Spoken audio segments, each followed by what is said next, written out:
You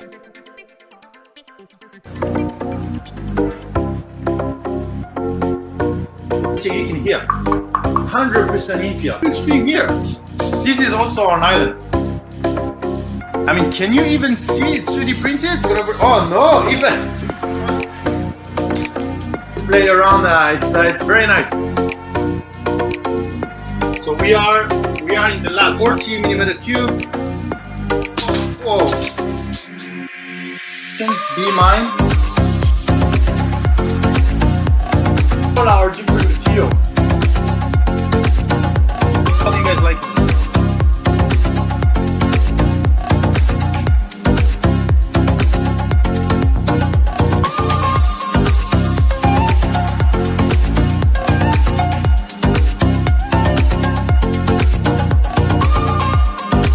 I think we are live.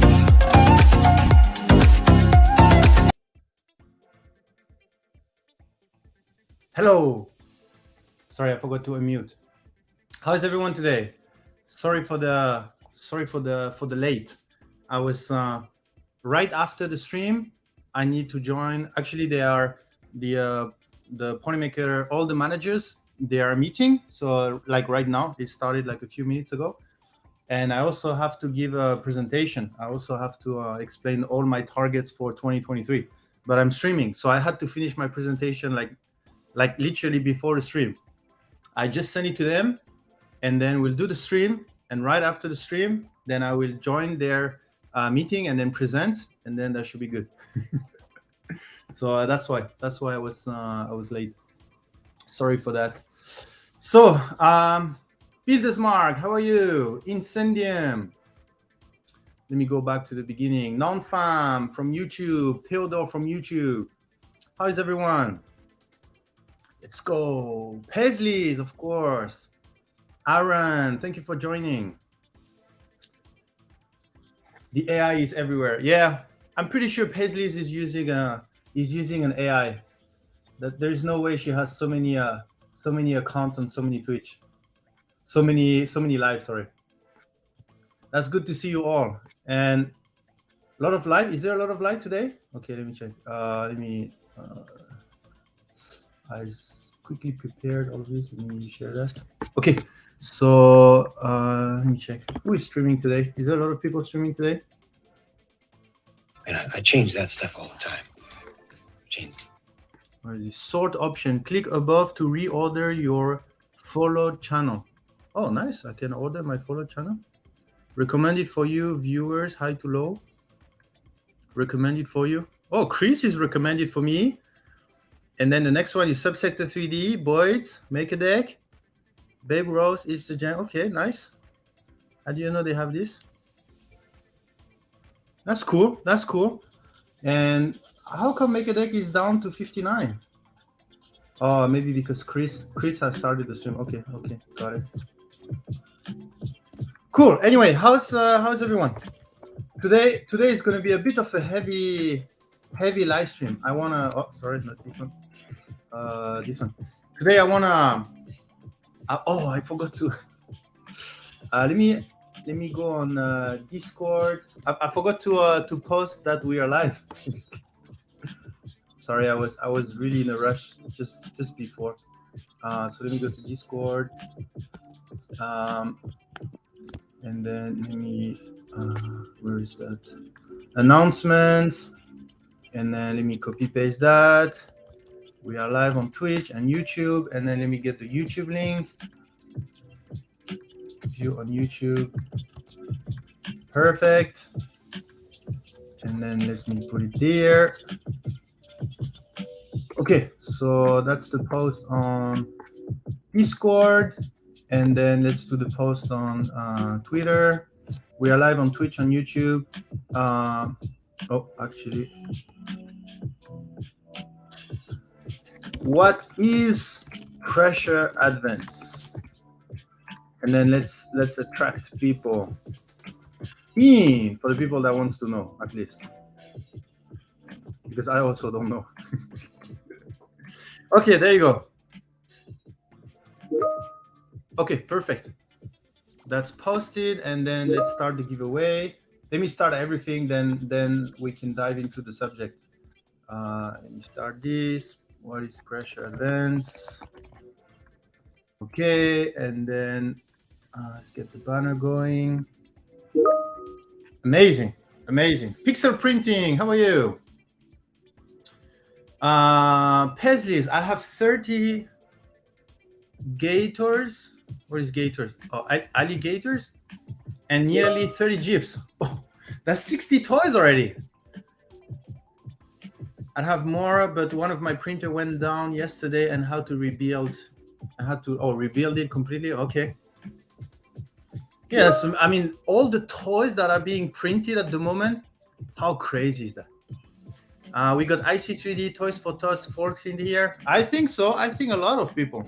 I mean, just if you go on the MakerDeck, I think, let me check.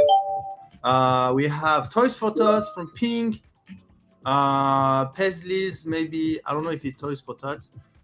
Toys for Tots, Bricor. What else do we have? Toys for Tots, Kim Nerd, and then 3D Musketeer, Toys for Tots again, and Toys for Tots again. So we have 1, 2, 3, 4, 5. 5 out of 9, right? 10. 5 out of 10. So we have half of all the makers that are printing toys. How cool is that? And I've seen on Twitter, like if we go, I don't know, Toys for Tots or something like this, or TFD, is there a hashtag? Oh, like, look at that. Look at all of this. Toys. I don't know if there is any particular hashtag for them.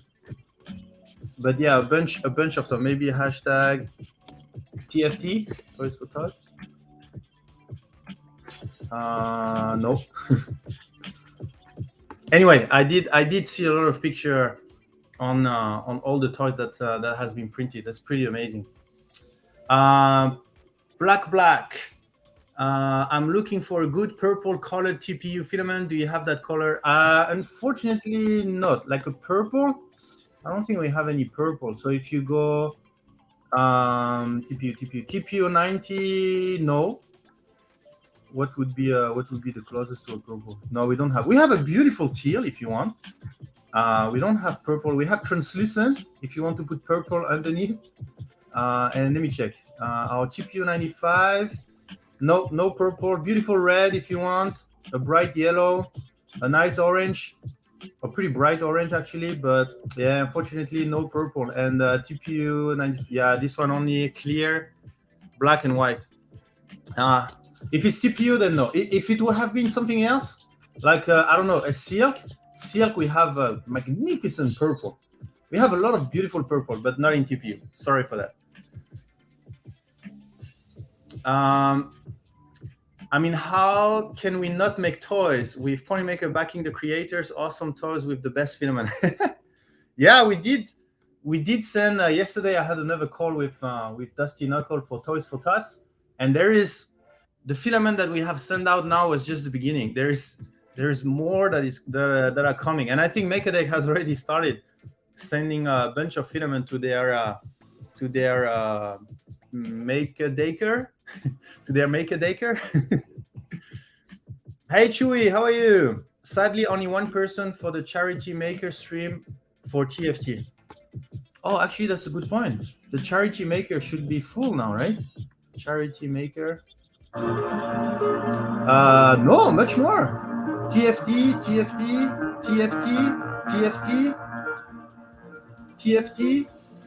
and that's just a test print. So no.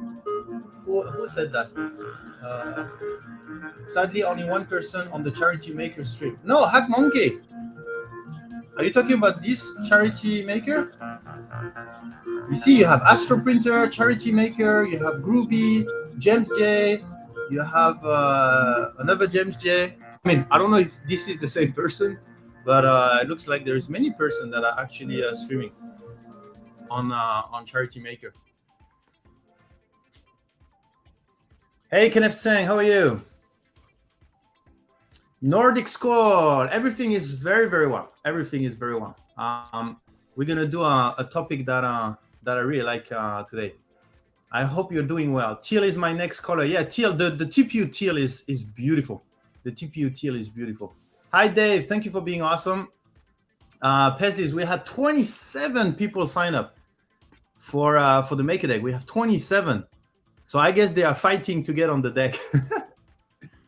Because I don't think they have 27 spots. I think it's like 9 or 10 maximum on the deck. Nightcore, getting my second spool of Ponymaker delivered tomorrow by the LM show. Any update on the dark green sparkle shipped in the US? Nightcore, it's going to be mid-December. We are still on track. Nightcore, for the custom spool, the creator custom spool, we are still on track. We had 27 makers receive Ponymaker Filament. Great. I got more and more people say hello. That's great to hear that you're doing well. Yeah. Wonderful. Thank you for asking. Chewbacca, how are you? Yesterday, I was actually talking with Dusty Knuckle, and he presented to me the intergalactic crew of Chewbacca Chews. I don't know if you guys knew that. Chewbacca 6324. So he explained to me this because Dusty Knuckle is the contact we have for Toys for Tots, and he explained to me this Chewbacca crew. What's the name again? Intergalactic crew of Chewbacca Chews. And I thought that was awesome. I did one of the TFT train in the TL. My dad was like, "Can I have that?" I was like, "No, it's for the kids." I mean, TPU printing all. If you guys can print with TPU, then I mean, the TPU is more expensive material, but the toys out of TPU is basically unbreakable. So that's the perfect materials for toys. I'm running NSGO. I will contact you in DM. There were some update on that, but no, nothing bad. I'm running a little behind on TFT toys this year. Only about what? Hack Monkey, you're a little behind. Only about 800 toys. What?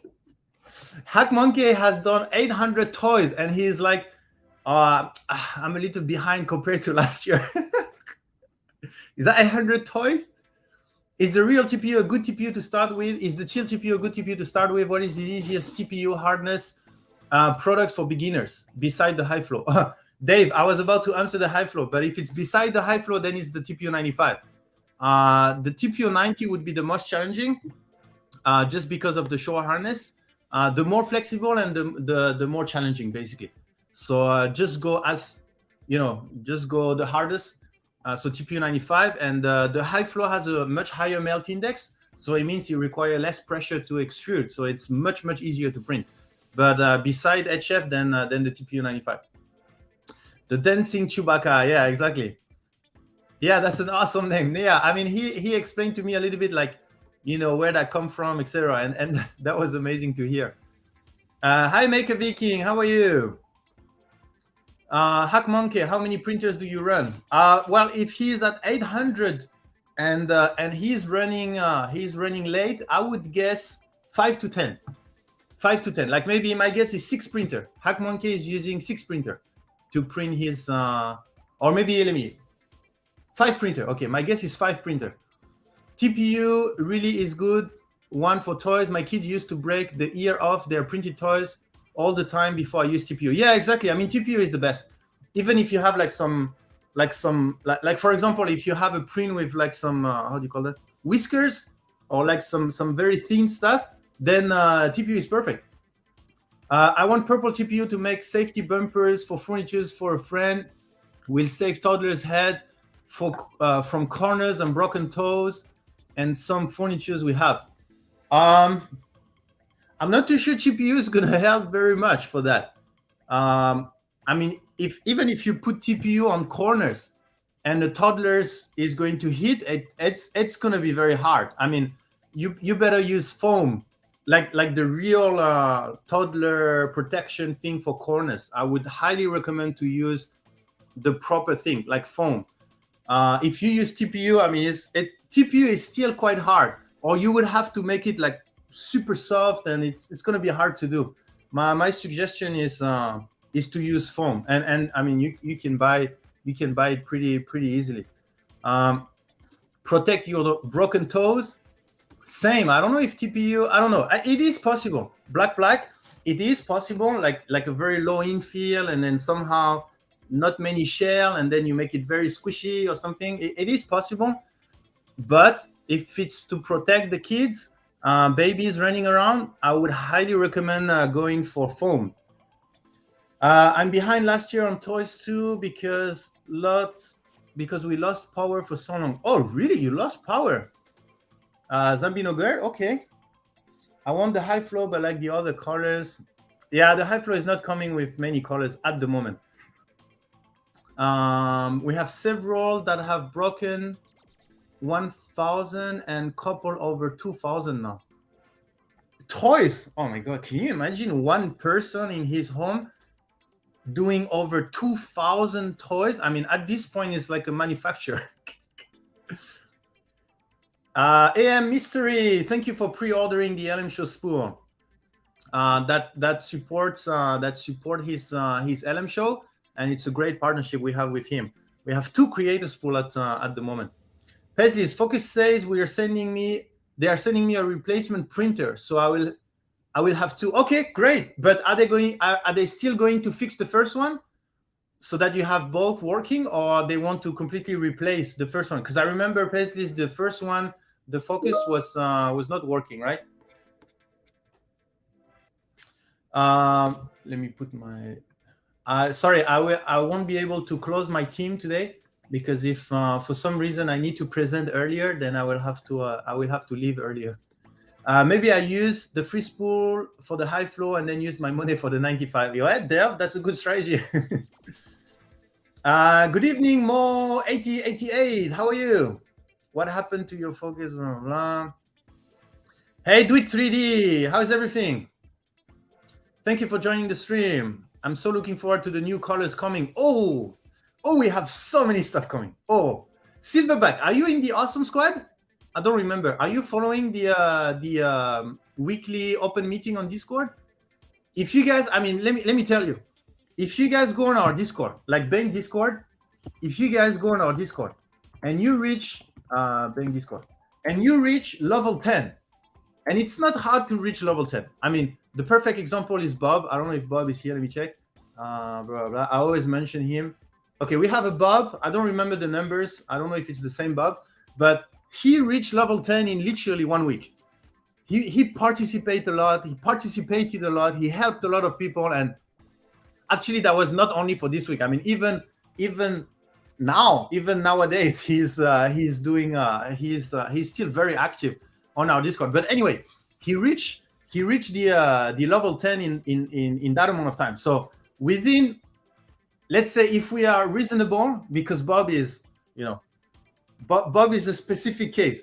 But if we are reasonable, I would say within 2 to 3 weeks, maybe less than a month, you can reach level 10. Once you're level 10, then you have access to so much more information about the new coming product. And you would be amazed by what is coming. I mean, you can ask, who is in the Awesome Squad in the chat? We have, let me check. We have Bob. Bob is in the Awesome Squad. Chewy, NSCho. Who else is in the Awesome Squad? Yeah, maybe I don't find any. Maybe Builders Mark. I'm not sure, but we have a few, and you can ask them. I mean, what we have coming is amazing. I tried. No Awesome Squad for me. What's your level? What's your level, Pezlis? Level 10, and then you have access. Okay. So anyway, today's topic is pressure advance. So first, let me check. Do I have everything? I have posted. Did I post in my stuff? Okay, I posted well, and then I posted here. Okay, that's all good. And then the giveaway is ongoing. Okay, we have 40 viewers and 27 entries. So don't forget to be awesome. I know some of you are maybe dual streaming with Chris and Subsector 3D, etc. You can see I'm awesome on the screen, even if I'm muted. Here, there, there. I'm awesome. Hey, can you see me? Hey, in the other tab, can you see me? I'm awesome. Okay, and then we are going to talk about pressure advance. Okay, so let's get into that. You guys ready? And Zombie is here. Okay, right on time. How do I do a level check in Discord? Yeah, you go on the welcome. Oh, we have more people coming. Let's welcome the people. Welcome. You go there and then /level. /rank. Oh, I think you can bang rank. Or maybe just this one. And then that's it. Let me check. Yeah, that's it. You just /rank, and then you will know your rank. So for example, the level. The most important is the level. So for example, Sebastian here is level 2. Brava level 21. Okay, so level 2, level 4. So you have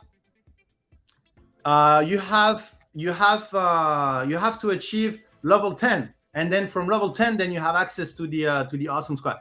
So the Awesome Squad is here. That's the open meeting. So that's why you cannot see this open meeting.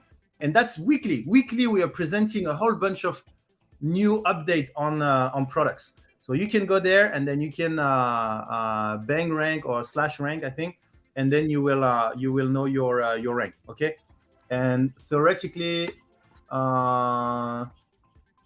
you have when someone is level. Yeah. Thank you for being an active member of the Polymaker community. Reach level 2 to get access to the weekly giveaway. So if you cannot see on the side, here there is a giveaway channel. This giveaway channel is accessible if you're level 2. And then reach level 10 to get access to our new product open meeting. Okay, and then there's going to be more stuff in the open meeting. Everyone in the Awesome Squad will be able to have merchandise, new product, etc. So it really worth to be in the Awesome Squad.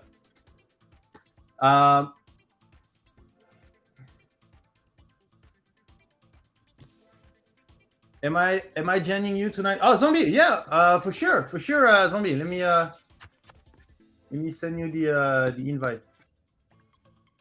Of course, Zombie. If you have time, if you're not streaming, then you're welcome to join and talk about pressure advance.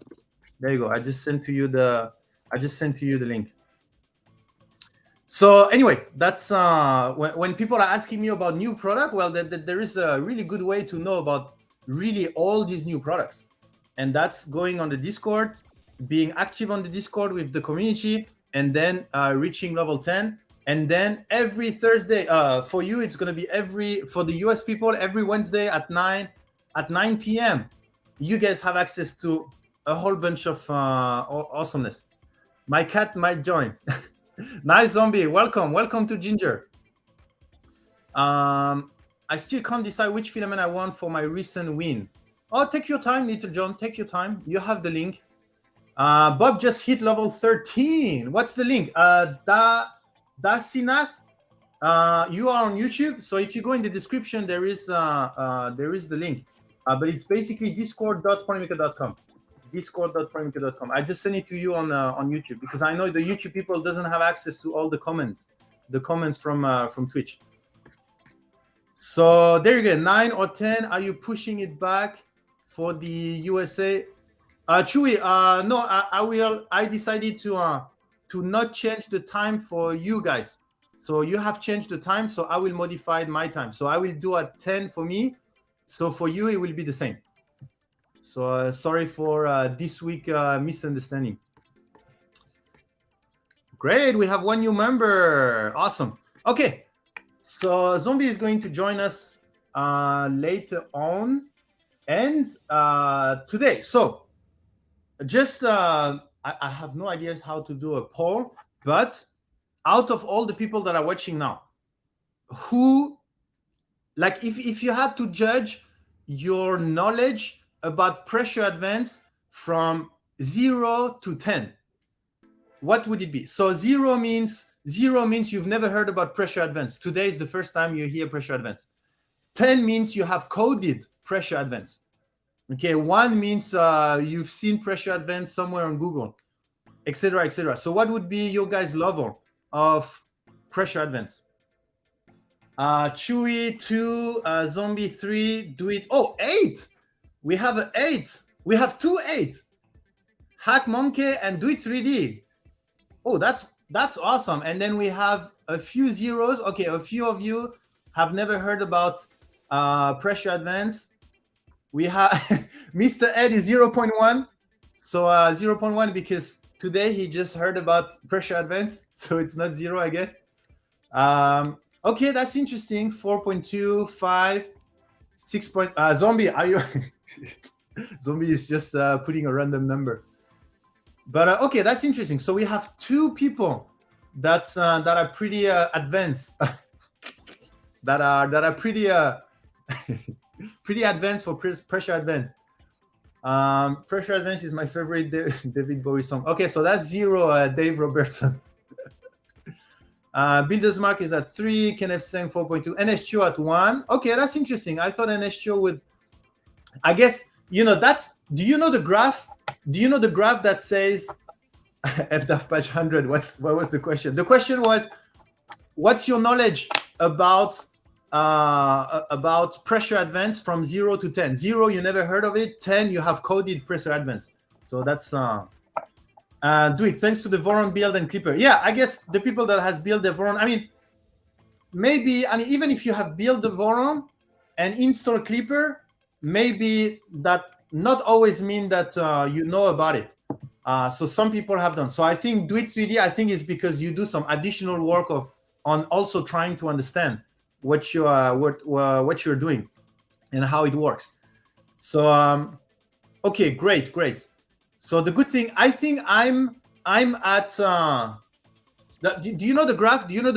Sorry, the graph that says the more like the actual knowledge you have and your perception of how much knowledge you know.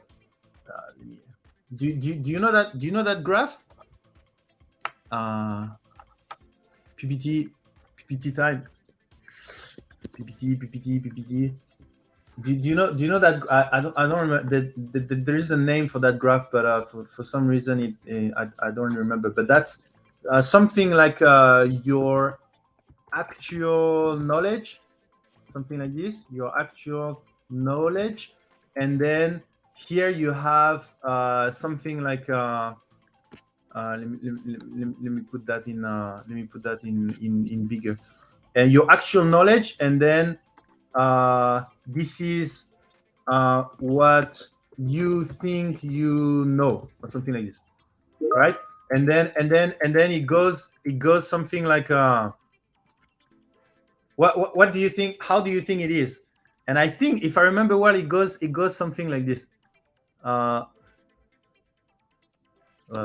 that's not the one I wanted. Is there any? Can I have a half circle or something? Oh yeah, maybe this. No. Come on. This. Yeah, exactly. It goes like this. Do you know that graph? So basically, if you don't know much, then you don't really know how much there is to know. So you think that you know a certain amount. And then the more your actual knowledge increases, the more you realize, oh, actually, there's a lot to know. So I don't know that much. And then when you really become, knowledgeable about something, then you are back to, okay, yeah, I do understand quite a lot about that topic. Do you know that? Do you know that that graph? But anyway, so that's just something. 11 would be have run computational fluid and FFA simulation. Skin trade during lookout, certain behavior, blah, blah. That's Tinako. Thank you for being awesome. But anyway, okay, so we do have some people with some knowledge, and I would say the average, if I take everything, would be around the average would be around 3, and I think this is where I am at the moment. I think maybe around 3 also in terms of what I know about pressure advance. Okay, so let's dive into that.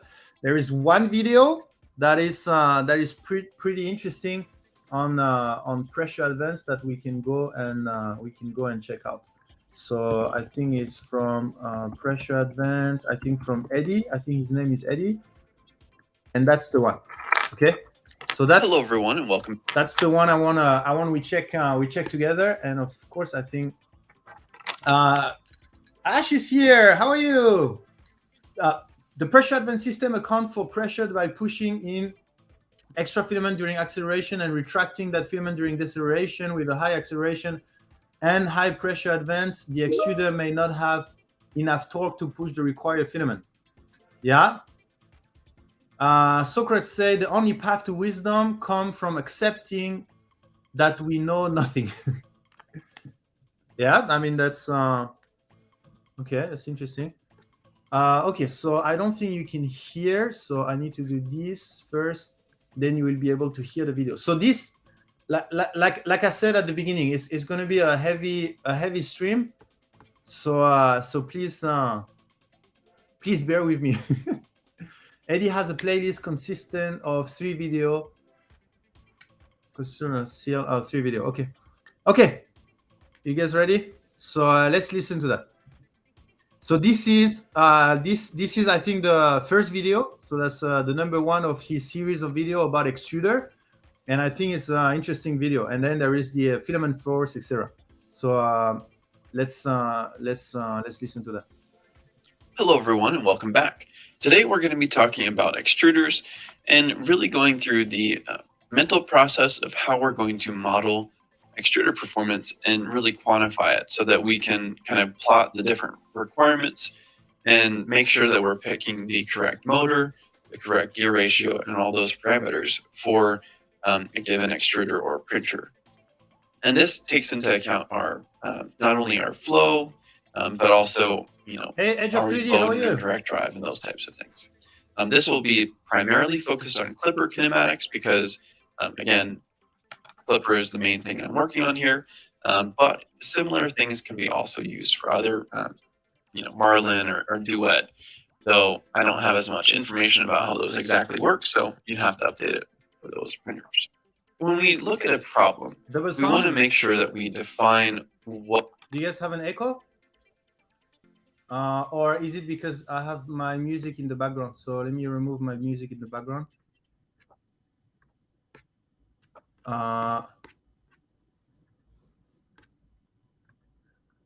No, I don't have the test result yet, Edge of 3D. Eddie, the engineer. Yeah. So okay, let me know if we have sound pressure advance. Okay, let me see if it's better now. What the requirements are. And so for an extruder, I'm really seeing 3 primary functions. The first one is the most obvious. The extruder needs to provide a force on the filament. But a good echo. Eddie is doing very good video. Go give him a follow. Yeah. Definitely. Let me send you this this link, and then I haven't watched all of his video, but it's pretty nice. Okay, you can hear it fine. Okay, it sounds like it's being sent through 2 sound sources. Yeah, I don't know because if I do like this, let me change. If I do this way, the usual way, how I usually do, but for some reason it's not working. If I do this way, can you hear anything? To push it through the hot end because it takes force to build up pressure to squeeze that filament through the small nozzle. Oh, you can? Oh, great. So that's problem solved then. It was not working before. Oh, I'm so happy. Okay, that's amazing. That's amazing. Thank you for confirming. Okay, then we'll be able, you see, because now I can go from slide to slide, from thing to thing. Oh, that's cool. Okay, that's what it was before, and then for some reason it was not working for some time, but now it's working. Okay, let's go. And this, we want to make sure that what's the extruder function? We define what the requirements are. And so for an extruder, I'm really seeing 3 primary functions. The first one is the most obvious. The extruder needs to provide a force on the filament to push it through the hot end, because it takes force to build up pressure to squeeze that. This is how you notice if a video is going to be nicely done or not. No, not nicely done. This is this is a hint that this guy has a good way of analyzing things. Oh, sorry. I think Zombie just joined. I haven't seen. I hope he was not here for so long because I didn't see. I just joined. Yes. Okay. Great. I thought I just left you in the waiting room. Okay.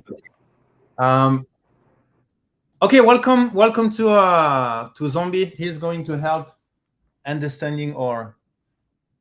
me understanding because what you gave some random numbers on your knowledge of pressure advance. Do you have a final one?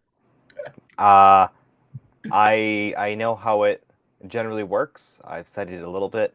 Plus, I've implemented it in a bunch of different printers, so I know at least how it responds and what it's supposed to be doing. Okay. The deep science of it, that's what Eddie the engineer is probably gonna explain. Did you post a link to this video? So what I was look at the small printer next to that spool. Yeah. Zombie likes to print with spools that are bigger than the printer. Yes, that's the new thing. So yeah, I was saying you can define whether someone is starting a good, if the analysis is going to be nice or not, whether he go back to first principle, right? First principle is the first thing we teach in Polymaker. When we have new people, we kind of explain what is first principle, and then if you look at Mirror C, you look at the first few minutes of the video, it's definitely first principle. He go back and then he say, okay, what's the point of having this and blah, blah, blah. And then this is the same for Eddie the engineer. He go back to, okay, what's the point of having an extruder, blah, blah, blah, blah. Okay, so that's kind of a hint after 1 minute of the video that it's going to be a great analysis of extruder. Now let's see if the first principle is what do you think about it? Because I have a few comments on that. Filament through the small nozzle, and this kind of quantification of force versus flow is actually really difficult because it varies so much with not only filament type, or like say ABS versus PLA, but also different brands, different flow geometries of nozzles versus hot ends, different print temperatures. There's so many variables here. I'm sure people are spending, their careers trying to quantify this. Mirror C, hashtag Mirror C. And how to improve it. Essentially. Today, I don't really have much information on it. I know there's some research out there that I'll try to pull from. But at this time, I don't know of anything. If you do, please let me know, because I will be adding this to my model in the future. Okay, so that's the first thing. What he is talking about is the extruder function is basically to provide flow to the filament, right? And then what he's saying is there is, of course, a model from the actual force from the extruder to the filament flow. Now he is talking about retraction speed, and to be honest, for me, I was surprised that was a bullet point. The extruder function for me, there is only one, which is managing the filament flow, which is the first one, right? Extruder flow, extruder force, filament flow, and apparently there is multiple point, but the second point, let's see how he explained it. The second is retraction speed. We know that extruders have to retract. You can generally define a distance and a speed, and so the extruder is going to have to very good come out on PLA. Thank you for asking. Count for that. Next is pressure advance, and this is, again, pressure advance is clippers implement. This is the same. This is extruder force. So for me, retraction speed, okay, it's just strange how he put all the bullet point. Extruder function is the first one. I completely agree. The rest is also the first one. I don't know what you think, Zombie, but it feels like they're all the same, kind of. It's all about filament flow management. Well, these just explain the different functions of an extruder. The the whole overarching point of an extruder is to take filament and make it go. But there's more than just that. There's the force, flow, retraction speed, pressure advance. So they're all like functions of it. And if you change one thing about it, you're going to get a different result. Right? Well, I mean, in pressure if you advance, change the force, you're going to have a different response. Yeah, but like pressure advance What's is your question? My point is that he's differentiating all of this. Like there is extruder force on one side, that's one function, and then there is retraction speed, that's a different function, and then pressure advance, that's a different function. And then my point is that I would say there's only one function, is to provide force to the filament, whether it's to retract it, whether it's to provide the force a little bit earlier than it needs, blah blah blah. It's the same. That's my point.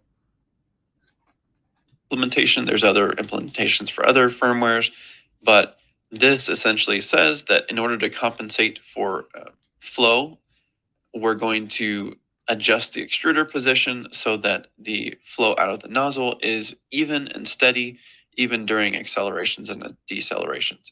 And this is actually what I'm going to focus on mainly today, because I think it's the most interesting and potentially the most limiting in certain situations. Okay, so that was the three. I mean, So- what he defined of the three function. Yeah, little John in chat says retraction is only needed because the buildup in pressure and the elasticity of melted filament. Yeah, so I would say the equation of extrusion is a combination of extrusion force times retraction speed times pressure advance. Like they're all in the same equation. If you change one, it's gonna have a varying impact. Like if you had really low retraction speed, you'll have a different response than a really fast retraction speed.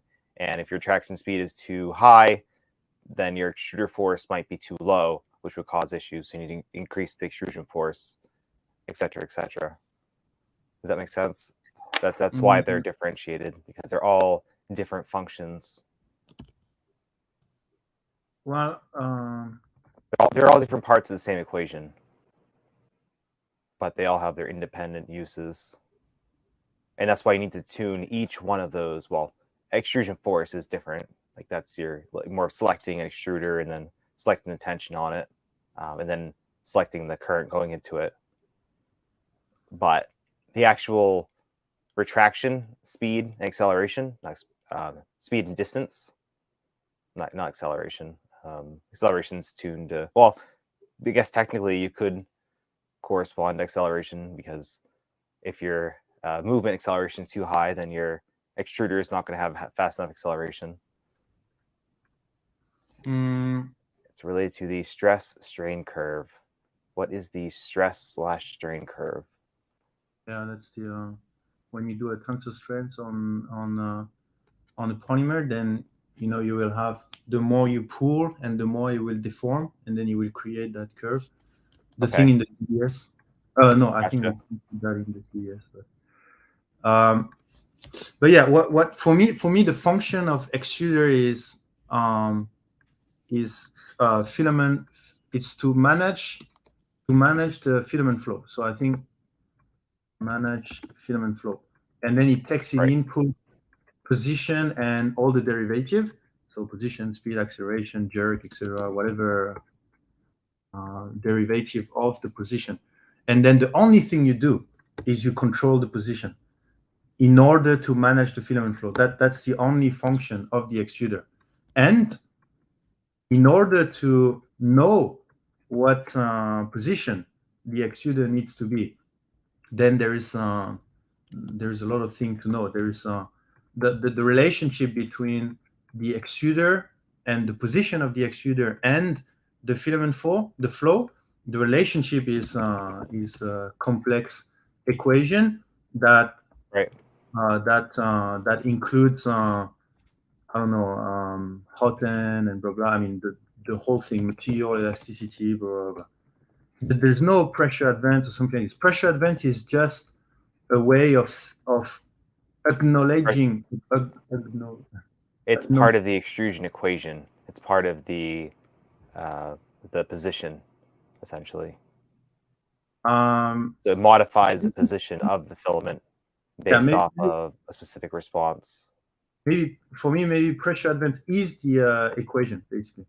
Pressure advance is the way of linking your extrusion position to the management flow. And then I don't know why retraction is there, but Well, yeah, retraction is interesting because that determines on how fast the spring is like released. I don't know. I actually don't know if the retraction speed affects your pressure advance setting. That's a good question. Like if you had a really slow retraction, how is the pressure advance factor going to respond to a really fast retraction? Is that going to make a difference? Bob, you're missing the pressure part that the extruder makes. That's the position. That's the same.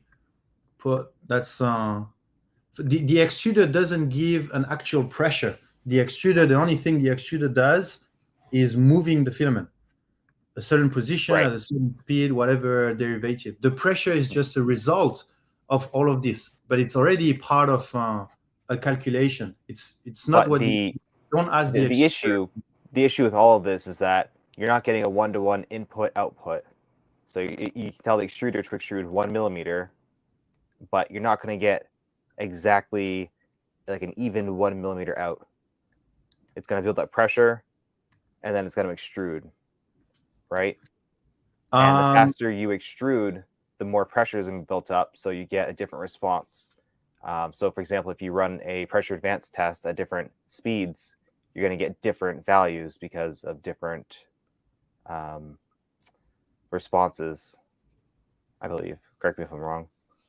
Yeah, I mean, I agree. If you say to extrude 1 millimeter for the extruder, it's going to push 1 millimeter, and then it's to manage the filament flow. So the extruder is going to do what we ask, and then we go to the filament flow, and then we see how it responds. And I agree that within a certain time frame, there is not a one-to-one relationship between I push 1 millimeter and directly you have that direct correlation of 1 millimeter in the management flow.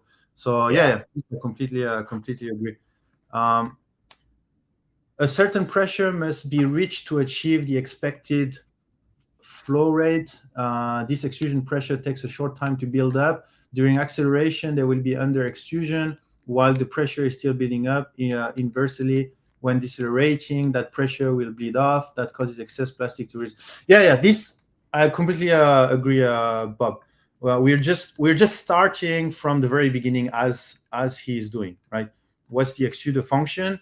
For me, I see the extruder function as push, like move the filament. That's how I see the extruder function is moving the filament. That's actually maybe I should moving the filament. That's what the extruder is for, in my opinion. And moving the filament means you're talking about position and all the derivative. Yes, that's the point of it. But the idea is that it's not a one-to-one movement, which is why you need the additional, the equation that tells it how much to move. Yeah, definitely. Because that's for me the function.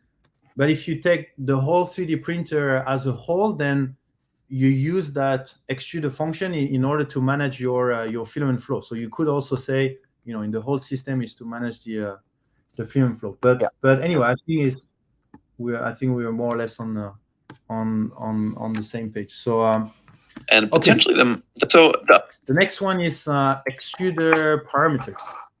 Other thing we're going to look at is what are our key variables, and we're going to use the same stepper model.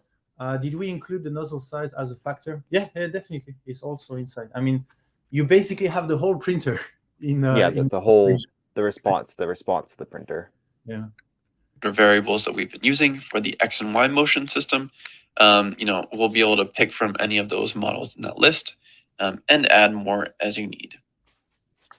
The next is gear type, and this gear type, whether it's the 5mm Bondtech, 8mm Bondtech LGX, direct drive, say with a Hemera or something like that, all this is doing is defining that moment arm. So as the diameter is getting larger, your moment arm is larger, and the motor needs more torque in order Yeah, exactly, Little John.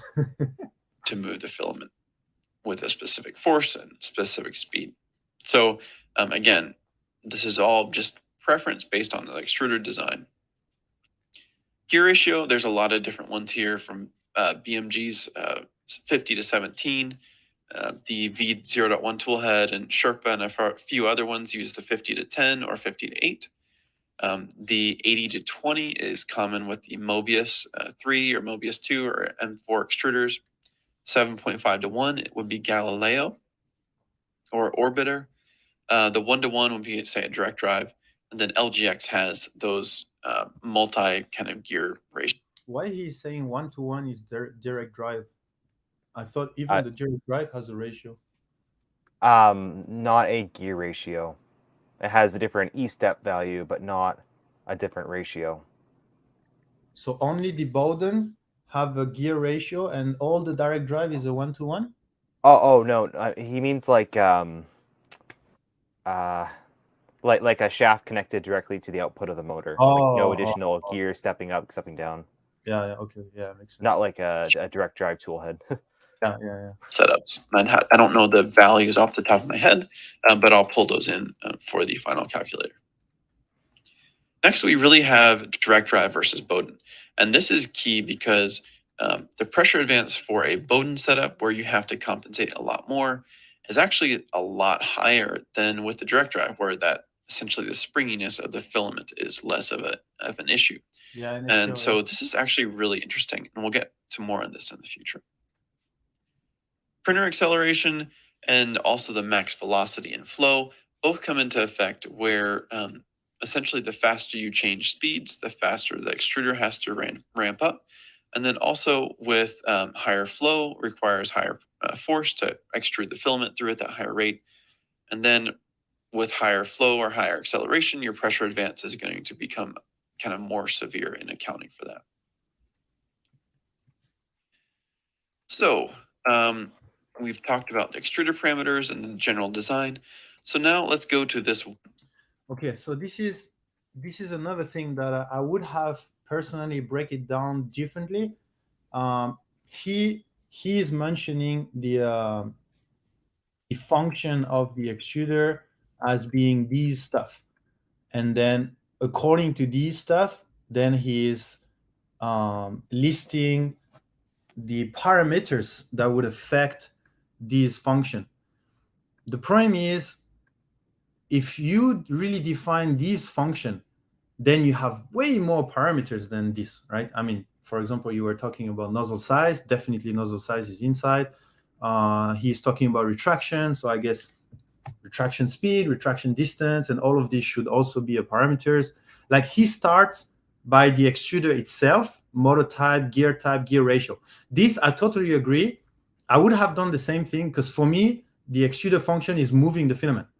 And then the parameters of that extruder that has that function is, what type of motor do you have, what gear type do you have, what gear ratio, but you don't care about all of that. That's different.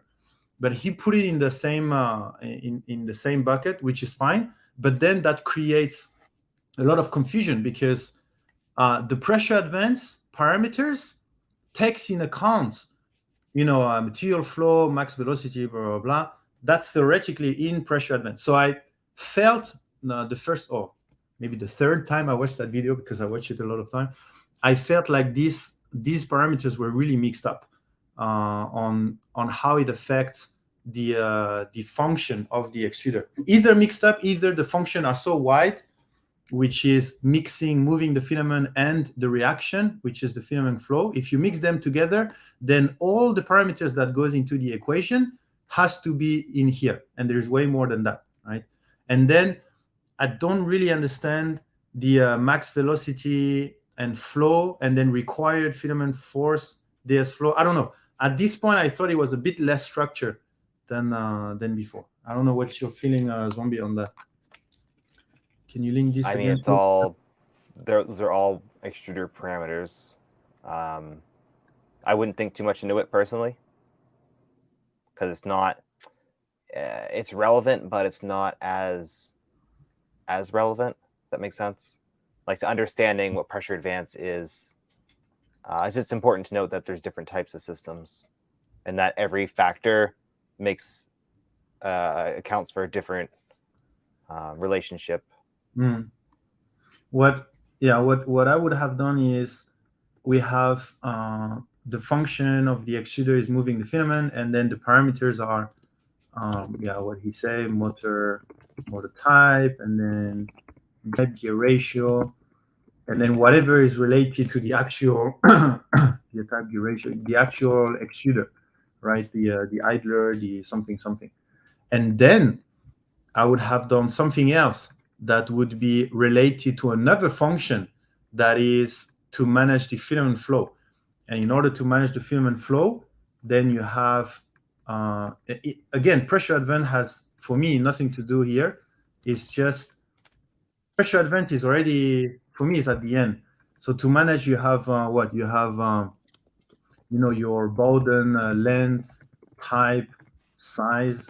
You have your I don't know, the whole hot end design, including nozzle, whatever, heat block, and blah blah blah blah. Your PID configuration, blah blah blah. And then you may have the material, of course. Sorry, I forgot the elasticity, Material is not important. the melt index. This one. What did you say? This one is important. I said material is not that important. You can use whatever material. Elasticity, melt index, modulus of the material, blah blah blah, and that all of this comes into place for to manage the filament flow. Okay, so we're still not even talking about this pressure advance. Okay. Sorry. So now let's go to this wonderful slide, which I love. This is essentially a one-on-one of Nick. Then you are making a 30 minutes video. Well, I mean, if the goal of his video is to explain it, then I wouldn't care if it's a 1 hour video or blah blah. As I mean, Mirror C videos are also pretty long. I don't know. I wouldn't care, NSTO, if it was a longer video. how Nozzle size is a huge factor. I would say temperature is one of the biggest factor, I would say, but I guess there's a lot. I don't know how to rank them. we are calculating the information we need, because with an extruder, it's not simple like measuring tool head acceleration, because with the previous model, we were just able to say, my printer runs at a maximum acceleration of 10,000 millimeters per second squared. I know my tool head weighs 500 grams, so we can calculate the torque required to accelerate that. And that torque requirement was constant across the entire range of printer speeds. Well, that's really nice and simple. For an extruder, there's so much more going on here. And let's step through this quick.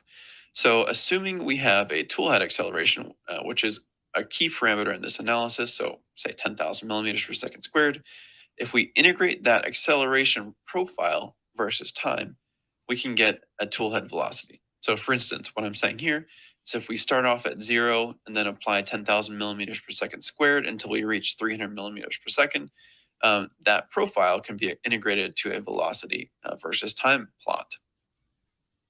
Once we have that velocity versus time plot, we can calculate the flow based on the assumptions of layer height and layer width.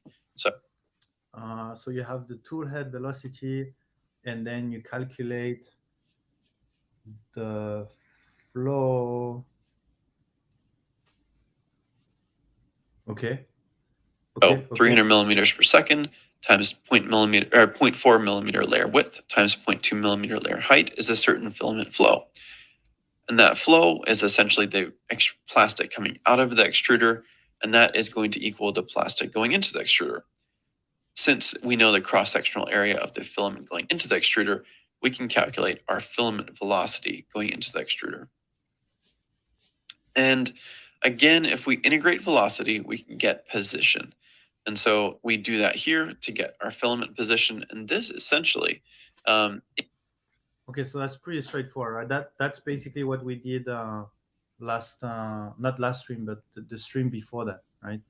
So, and he is confirming, I mean, on this calculation confirmed that, remember last time we had a discussion between whether the extruder is following the acceleration and deceleration of the tool head. Then from this calculation, then yes, it is, right? If it's accelerating, then the filament will, the extruder will accelerate, and then when the tool head is at max speed or constant speed, then the extruder will be at constant speed, etc. So it will follow all of that.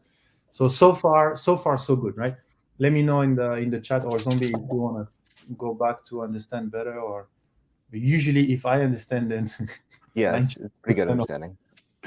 the people understand. Hi, Daddy Wazi, thank you for coming. Clipper on my machine, it works well. Yeah, I mean, I haven't seen any negative feedback about Clipper, to be honest. I haven't seen anyone that says, yeah, Clipper is really hard to use, It's too easy. not working, or Too easy. is what your G code is doing. So your G code says go extruder, go to position X, and your printer firmware is kind of back calculating with toolhead acceleration and filament position. By the way, this was 1 year ago, right? I mean, that was way before I even heard about Clipper. To know exactly where it should be at certain points. So now we have filament velocity. So that means maybe Clipper nowadays has been, updated, or I don't know. Maybe there is maybe it works differently. Velocity and filament position. And this is where the fun begins, because up until now, things are really kind of basic. But once we add pressure advance to the whole thing, it gets a lot more complicated. So again, while Clipper does this differently, probably the Marlin or say Duet boards, for Clipper, pressure advance position is defined as the filament position times the compensation factor, which is defined as pressure advance times filament velocity. Okay, so that's the first thing that is important, and I need to take a white paper here. But oh, actually, I have my PPT. So basically, the first thing to that pressure advance is modifying is the filament position. So they are going to calculate. So you have the filament position that comes from the G code, the first calculation, right, where the filament position should be. And then you have what he calls the pressure advance position. And that pressure advance position, like he said, is the filament position. I write this here because it's not written in the video.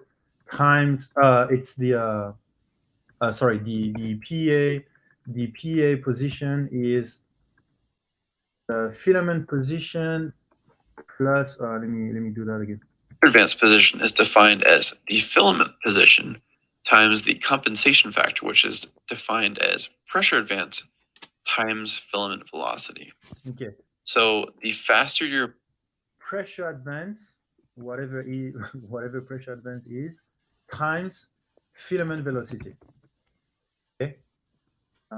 It's important because we are going to have a graph afterwards, and we need to check how that works. So, and pressure advance, so that's the thing we don't know what it is. So pressure advance is some kind of coefficient here that you multiply the filament velocity, you multiply the filament velocity to that particular pressure advance coefficient, and you add the filament position. So if that pressure advance is a positive number, then you will always look ahead. Okay, you will always, the new position will be a bit ahead of where the actual position is.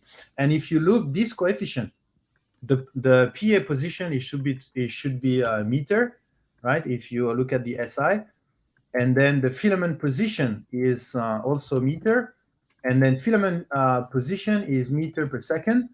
So that means this coefficient is second. Okay, so this coefficient is basically a time. Does that make sense? Yeah, it's a time. So it's basically how much time ahead of time you're looking. Okay, so this coefficient, this first coefficient that he calls pressure advance, it's in second, and it's how much ahead you're looking. And then the extruder, it's basically going to do the work of what he should have been done a second ahead of time. Does that make sense? Let me know if I lost some of you. I'm not quite sure. Okay, so point A to point B. Okay, and then if the extruder is here, then he will have a certain filament position. So at this point, he should have already extruded 3 millimeter of 1.25 filament. However, that's how it works. Okay. However, with pressure advance, he is going to look where the filament position will be in PA second, in 3 seconds. In 3 seconds, it should be the filament position should be 4 millimeter, and he will bring that back to here. And here, the filament will actually be 4 millimeter. It will actually have extruded 4 millimeter. He would have extruded more than it should be, or less. Right. Yep, I agree. And then that specific, how much it looks ahead is based off of a specific curve, which you'll probably. How much you look ahead is we choose that. That's the coefficient he called pressure advance. So what he called pressure advance is a coefficient that the unit is second. So that's what he said here. Okay, so he hasn't gone over the actual graph yet, right? Yeah, no, not yet. Okay. So he will repeat that here. Times filament velocity factor, which is defined as pressure advance times filament velocity. Okay, pressure advance times filament velocity. So that's that coefficient here. Okay, let's continue. So the faster your velocity is, the further ahead, essentially, the pressure advance position will be from the kind of true normal filament position. Okay, so that makes sense.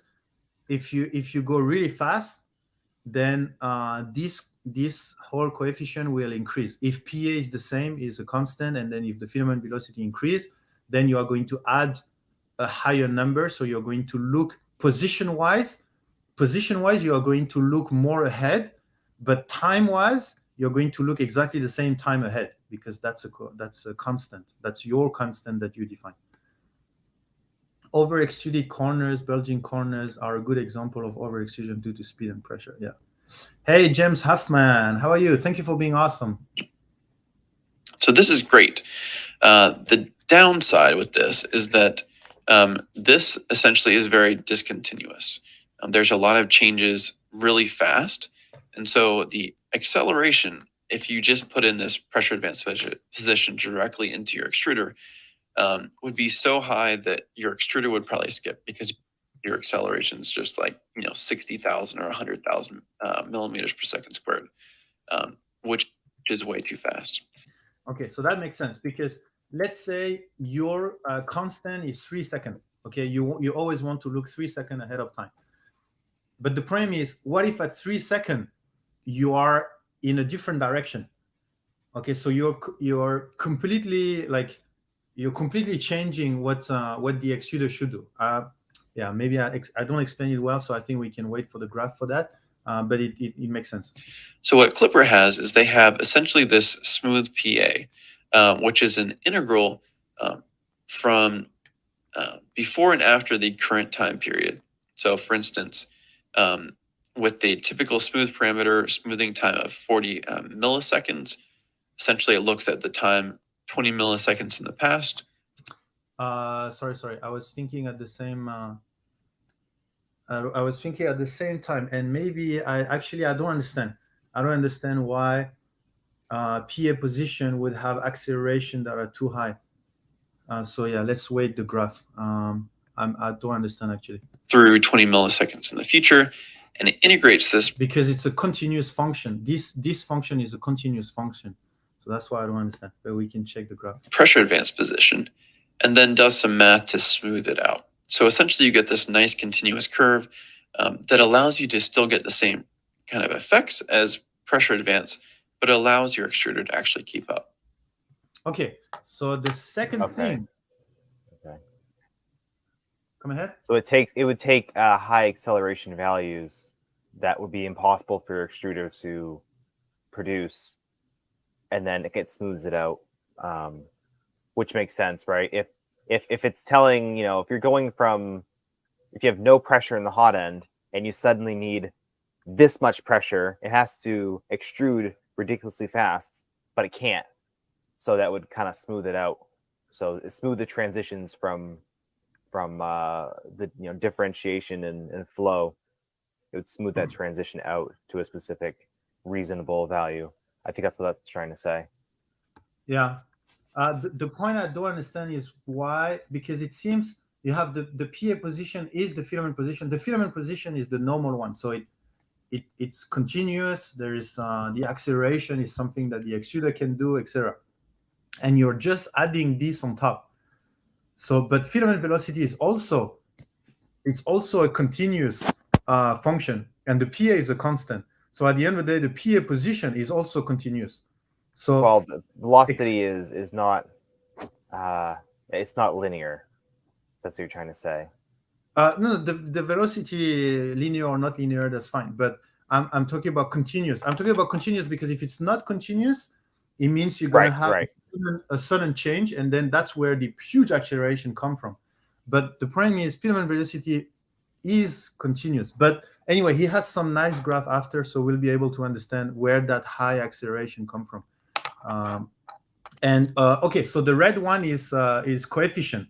Okay, so that's things that you put in your pressure advance. Okay, and that at the moment, if I understood properly, for the people that is Bob leaving? I guess we'll see you around 9ish. I'm fully expect to see you guys still streaming.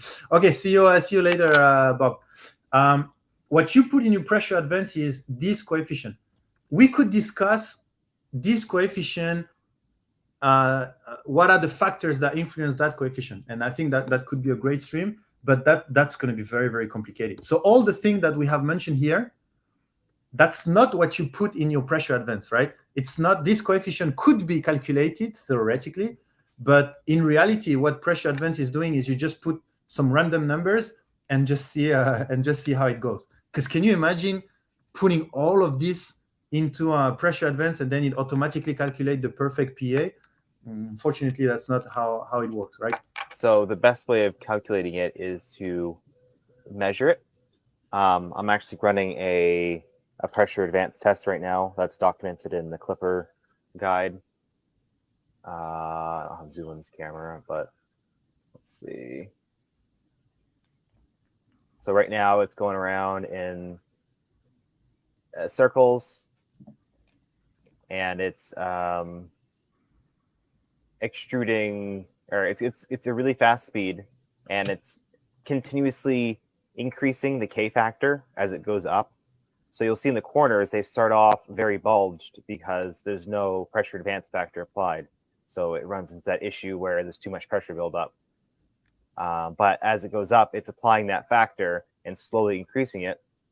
So you'll see when this gets to the very top in about probably 30 minutes or so, that it's severely under extruding at the corners. So you can see that fine gradient between too little pressure advance and then too much pressure advance. And then you can select. You can actually calculate how much you need. That's how you would test it. And I guess that's currently the best way because it's too hard to calculate that coefficient. So it's better to just do a test and visually estimate that. Same thing with like filament flow. It's so much easier to just, depending on how you calculate it, it's so much easier to print something and look at it versus trying to somehow figure it out based off of, let's say, material properties, etc. Yeah, you're right. Pressure advance, blah blah blah. Okay, and then NSGO, you're absolutely right.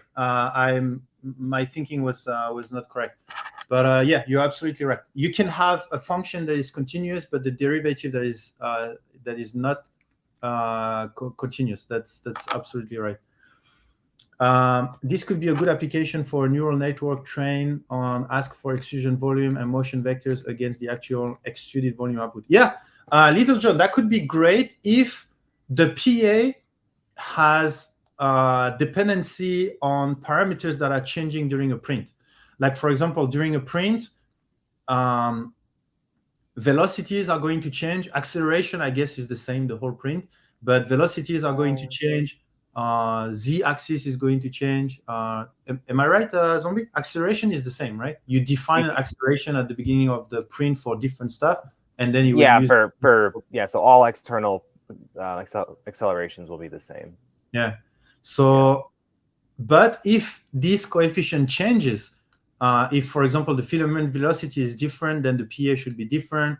If I don't know, for some reason you are extruding at a higher flow for the filament, then all of this stuff, then it would be great to have actually a neural network or whatever ways that dynamically change that PA. But as far as I understand, right now you only put one, and that's the same for the whole print. It's not going to change.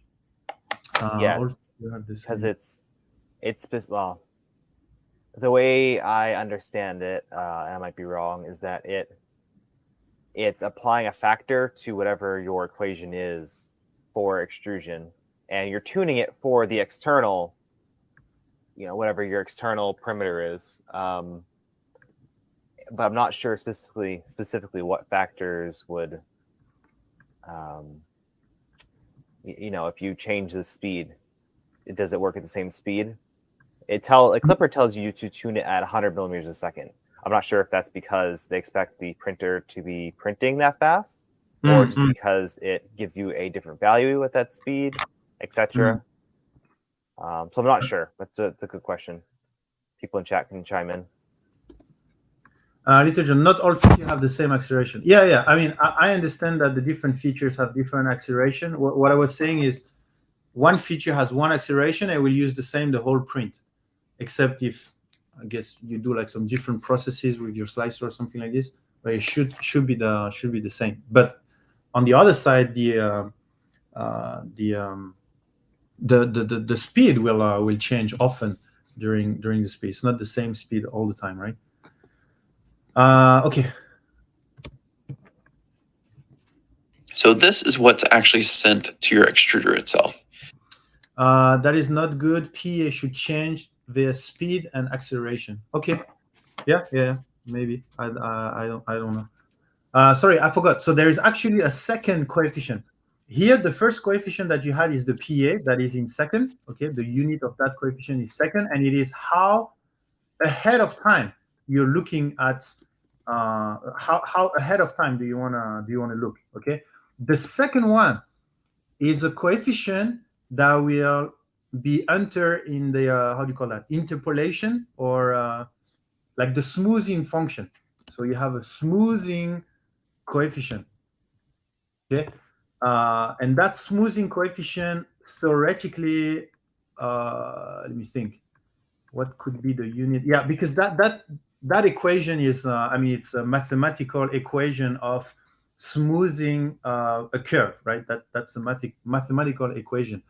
And I guess in that equation, you have a coefficient, like some kind of smoothing coefficient. My guess is that it should be, I don't know. To be honest, I don't know what could be the unit. It could be a non-unit. It could be a without unit coefficient. But that's really mathematical. That's really. Is it a coefficient or is it a formula? I think it's a coefficient. I think the smoothing is the equation to smooth the curve. I think is the same, but you can change a coefficient to more or less smooth the curve, like having a really smooth or not that smooth. It's also in second. Okay, is that confirmed? That confirmed is also in second. NSGO. Okay, then let me put in second. Although you could probably get enough result by configuring PA for outer perimeter optimization only, square corners velocity will still create an error. Yeah. Okay. And assurance. Okay, then yeah. So that's the second coefficient. That's the second parameters that will enter in pressure advance. And what maybe we should use the right vocabulary already. But do you know? I think there is something that is called smooth time or something like this. What are the names of two parameter? It is pressure advance and smooth time, specifically for Clipper. And smooth time. Okay, so the other. Okay, yeah. That's a good point. I've never looked into what smooth time actually does because we never change it. At least, like, that's not something that's in guides to change, or that I know of. So that's a. It defines the width of the slot on time to smooth out. It defines the width of the slot time to smooth out. Okay. Okay. Yeah, I guess we'll learn more about it with the graph afterwards. So again, a smoothing filter, kernel size. I mean, yeah. I mean we are very advanced, right? In smoothing. Smoothing signals, for example, or. So is the smooth time applied to clean up the equation, the PA equation? Is that all it does? There you go. It's the kernel size for a Gaussian blur. Okay, yeah, that's what I was thinking also as the coefficient. But that's purely, yeah, that's purely mathematical. I think it's we could go into how that works and how this equation does the work, but I think it's very mathematical. But Alice tuning guide tells you to change smooth time for better surface. Let me think. I think this only affect. I think this is only dependent on your extruder performance. I think. I'd be curious to see, like, real world what it actually does. I honestly have never looked into it. Yeah, we can. I guess we can. Okay, so they are using, because there's many way of smoothing the curve, and then so which one they are using here? What are maybe you know what? How about do you know the exact for direct feed? You can use lower. They are test result already, I think. Do you think which function they are using, and which method? Yeah, sorry, which method they are using to smooth that curve? Smoothing curve methods. There's multiple methods, right? Good question. A low pass filter. I don't know. Exponential smoothing. This is what I use in Polymaker. I use the triple exponential smoothing for our forecasting. That's how I. That's what I use, but I don't think that's what they use. No, I think they use something more like. Oh my God, my classes start to be quite a long time ago.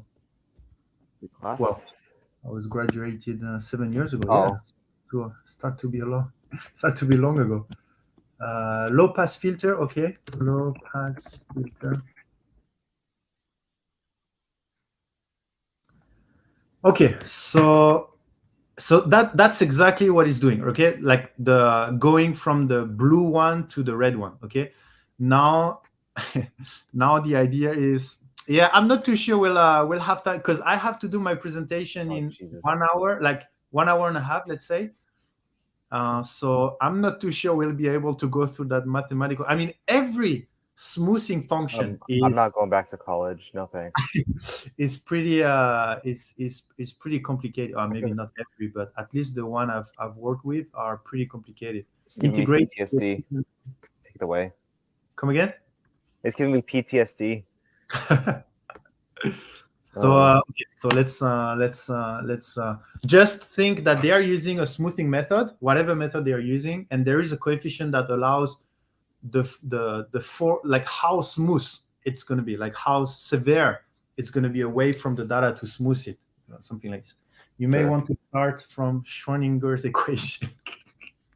Okay, so let's continue. Let's try to at least finish the video before my presentation. And where we integrated to go from acceleration to velocity and then velocity to position, we're going to differentiate. Oh, I don't think he will explain that, NSTO. I watched the video already, and it's too long. I mean, can you imagine how to explain how a smoothing function works? This position function to get velocity. And again, That's something for Veritasium. I don't know if you watched the latest video from Veritasium, but he's explaining very well the Fourier, and I think that was pretty well explained for mainstream. and differentiate it to get acceleration. So now we have all of our extruder parameters defined. And then we can use the rotation distance of those different 5mm, 8mm Bondtech gears. We can use the gear ratio or of the different gears between that tooth gear and the stepper motor. And then we can get our extruder motor angular acceleration and then our rotational speed. Okay, so I think very straightforward for this graph. I think it's a very nice graph. It's also his favorite graph. And these are the really cool parameters that we need. So angular acceleration times your rotor inertia gives you the required torque of your stepper motor to just, reach this speed. Okay, and that comes back to what we defined at the beginning. Extruder, it's about moving the filament. So you only need the position and whatever derivative of the position or integration of that position. That's the only function. That's why the whole calculation end up on these things, because that's the only thing you need.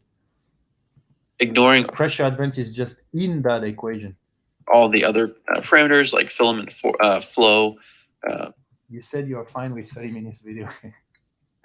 Yeah, if I have the streaming time of looking at the video, then I'm fine. Or filament force versus flow. And then rotational speed, again, is another value that this is plotted against. So if we think about this as the y parameter and then this is the x parameter, we can plot the regime at which an extruder is operating at, at certain printer accelerations and filament flow conditions. So this allows us to define all the operating points. And this is really important, again, because extruders are not a single flat torque requirement across all speeds. It actually varies quite significantly. And it varies a lot depending on your pressure advance parameters and your smooth pressure advance position parameters as well. Okay, so two parameters, like he just said, pressure advance and smoothing pressure advance. So there's two parameters that define how the calculation is going to be done. So at the end of the day, I mean, it's pretty easy, right? Pressure advance is only two parameters, and apparently Klipper recommend to only change one. And they have a very straightforward test to define that parameter. So it's very, very straightforward. So now that we have all this, let's jump over to kind of the initial version of the calculator to talk through it some more. So what we're looking at today is just this basic move. The tool head is stopped. It starts accelerating. It reaches a high speed. It stays there for a minute and then decelerates back to zero. During this, the extruder is extruding. The peak of this velocity ends up being... Sorry, I was reading a message at the same time. Let me go back a little bit. So what we're looking at today is just this basic move. The tool head is stopped.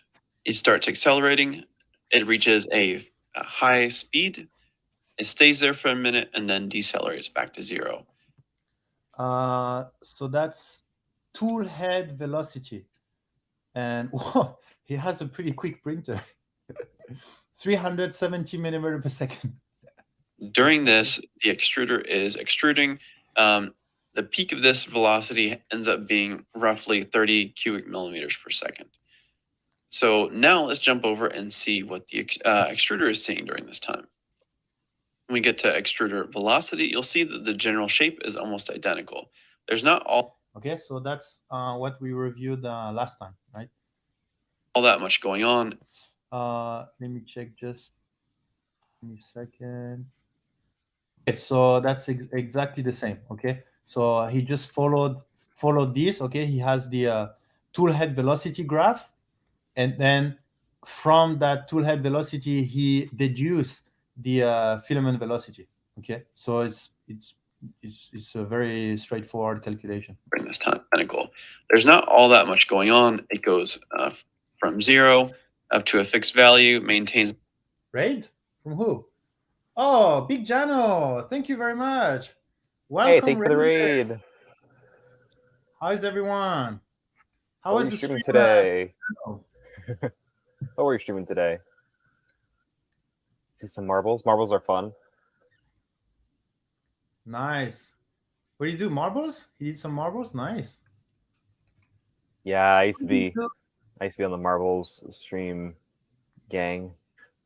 Cool. Yeah, today we're talking about pressure advance. Big Jano. We're talking about how pressure advance works. German lost his marbles. You're gonna lose your marbles even more. We're talking about non-linear differential control system here. How do you do? Do you know how to do the shout out stuff? You know where the name yes, appears at the top? I can do that. Can you help with that? Awesome, thank you. Genocidio, thank you for being awesome. Well, welcome everyone. Welcome everyone. Sit back and relax. Take some energy for the brain, and then let's get back into understanding pressure advance. I need to redo my pressure advance and input shaping. Oh yeah, Zombie, we have to do the same thing for input shaping. We'll have to Input shaper. Oh god, that one's even worse. Oh really? There's 10 times the conversation on input shaper. Oh my god. Okay, well that's good that we started by the easy one, relatively talking. Yes. Is that fixed value and drops back to 0.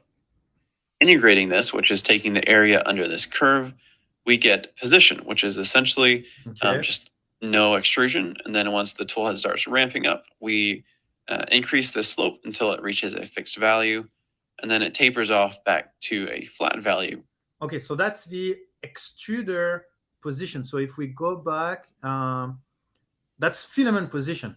Okay, so filament position meaning that, for example, in the middle of that, more or less in the middle of that, from point A to point B, then you have approximately 1 millimeter of filament that has been extruded.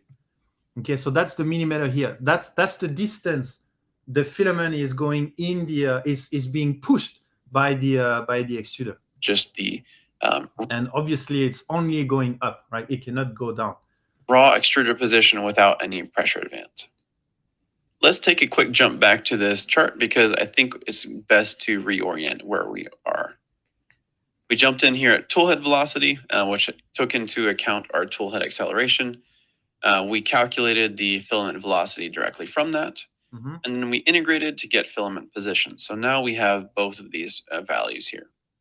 So now we can calculate the pressure advance position, and I'll also show you a chart of the pressure advance velocity. So again, pressure advance position is the same as the extruder position plus the velocity times the pressure advance parameter. Yeah. And what that ends up looking like. Okay, so let's verify, okay, to make sure we understood.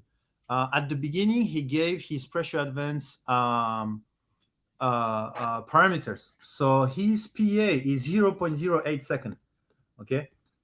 So his PA is 0.08 second. Okay, so now we're gonna go back there. And then let's take, for example, this point here. Or let's take, can we take an easy one? Maybe this one. Let's take this point. So this is 0.25. 0.25 is the filament position. So theoretically, you have the PA position, okay, the PA position at here, okay, I'm taking this here approximately. Okay, so we are around here, and then we are at 0.25. And theoretically, if we do our calculation, the result should be 1.5.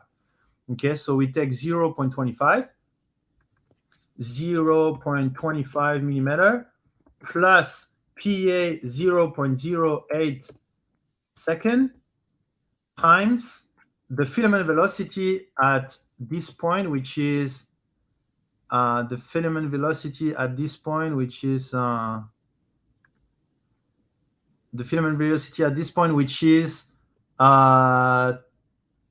10, like let's say 12.8. I think at the end he say this is 12.8. So times 12.8 millimeter per second. Okay, so and that should give theoretically around 1.5 millimeter. So let me check. 0.08 times 12.8 plus 0.25 times 0.25. So that give 1.3. Okay, so that's more or less this. Okay, so that's very, very clear. Okay, so we understand the calculation, we understand where that PA come from, etc. So he's looking. Can you imagine? He's only looking 0.08 second ahead of time, right? It's not a big deal. I mean, that's like nothing. Like he's looking like, well, what's that? That's what 80 milliseconds. Sorry, he's looking 80 milliseconds ahead of time, and you're going to see how much difference that makes when it comes to the extruder. Extruder position, that is kind of the raw extruder position, to the pressure advance position increases until it reaches a fixed value, because essentially at this point, this value is fixed, and because the velocity is fixed, and that continues on until we reach the point where the tool head starts decelerating and the extruder starts decelerating, and at that point, our extruder position matches our raw pressure advance position. Jumping over to the extruder velocity, you'll see that this is actually where things start to get a little bit tricky, because this slope here is really steep. Okay, so filament velocity, he basically, let me check. Yeah, he basically derivated this gray line. Okay, so if you derivate, is that how you say in English? Derivate? Derive. Took the derivative. Sorry, derivative? Yep. So if you take the derivative of that gray line, then you will obtain, so this is the distance, so you obtain the velocity. Okay, Get so a little bit tricky, because this slope here is really steep. And what this means is that at this point, the extruder is almost going no speed, and then this next time step, we're going very fast. Okay, so if we go back, why are we going very fast? So we are here, and then I wish he would have put in the same. So let me think. The derivative here is, why is that going from here to there? 0.05 and then goes to there. What do you mean? Like I don't understand why you have that big stuff. I'm trying to understand why you have that increase, then constant speed. No, and then slowly increase in speed, and then suddenly go back in speed. I'm trying to understand the relationship between, I know it's the derivative, but if you derivate this, it should be 0, and then directly another value. Yeah, it should it should not even be there is no slope here. It's like straight, right? It's not derivable, right? An angle this mathematically, it's not there. You cannot take the derivative. So that's the problem. Why we need to smooth is because this is impossible. Is that correct? Right. Possibly. Let me think. Let me think. I slept through this class, so Let me think. So we have this, and then yeah, it should jump. It should jump to this value. If I mean this, well, maybe this is not really linear, because here is not linear. So not linear. Yeah, linear. This is not linear, so this won't be linear. The only linear part is here, and then this is not linear. So if this is not linear, then it means let me check. Yeah, more or less. I mean, yeah, more or less. You can't off the corner, but that's just a point. NSGeo is now browsing printables. Come back soon. What? Oh, okay, that's how playing Lurk. Okay, interesting.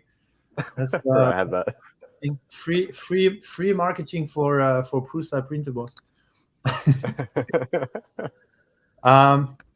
Okay, I think I scared away NSGeo when I started to try to understand the derivative of. Okay. Anyway, I think theoretically it goes to that value, and then If you don't know what's going on, here's a cat. here's a cat to cool off your brain if you want. But okay, I think it's very clear. Very clear. This is actually where things start to get a little bit tricky, because this slope here is really steep. I'm printing with Polytera, Polylite, PLA Pro simultaneously right now. You're poly making. Are you printing toys, or what are you And printing? what this means is that at this point, the extruder is almost going no speed, and then this next time step, we're going very fast. And so what that means is the tool head has to accelerate incredibly fast in order to reach this new pressure advance parameter. Okay, so why in the normal one it's not like this? So here it should be 0. The PA position should be 0 plus 0.08 times 0. So here it should be 0, and then a little bit after it should be kind of 0.0001 times 0.8 times a slowly increasing velocity plus times a slowly increasing velocity. Okay, so that means here a slowly increasing velocity. Okay, yeah, makes sense. And then yeah, okay, makes sense. But in reality, like without pressure advance, it's basically without pressure advance, the acceleration is much slower. Okay. It's not 100%, like 95% clear, let's say. Here's almost going no speed, and then this next time. No, just need to work on other things. I'm printing part of my brother's upcoming art show in LA. It's 1 week away, and he's still working on pieces. Oh, cool. Nice. Step, we're going very fast. And so what that means is the tool head has to accelerate incredibly fast in order to reach this new pressure advance parameter. And there's two concerns here. The first one is, can the extruder motor actually accelerate fast enough in order to reach that new speed?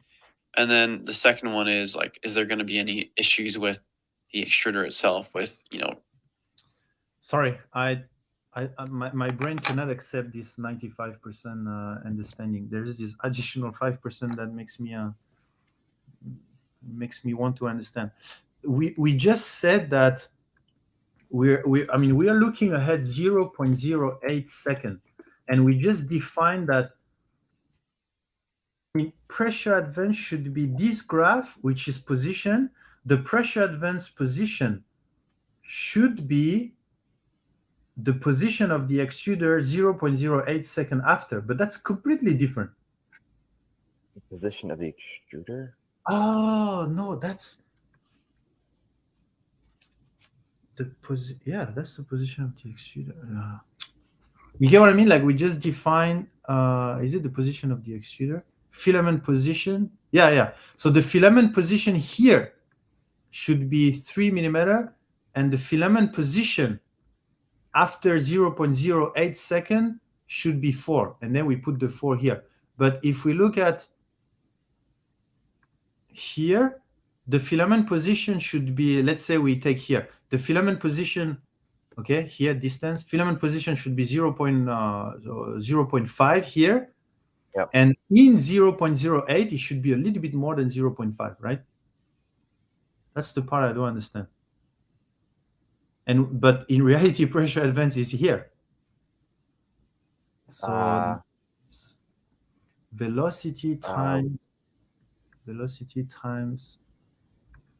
yeah, there's something I'm missing. Can you rephrase that? Yeah, so here we have filament position, okay, and then Right.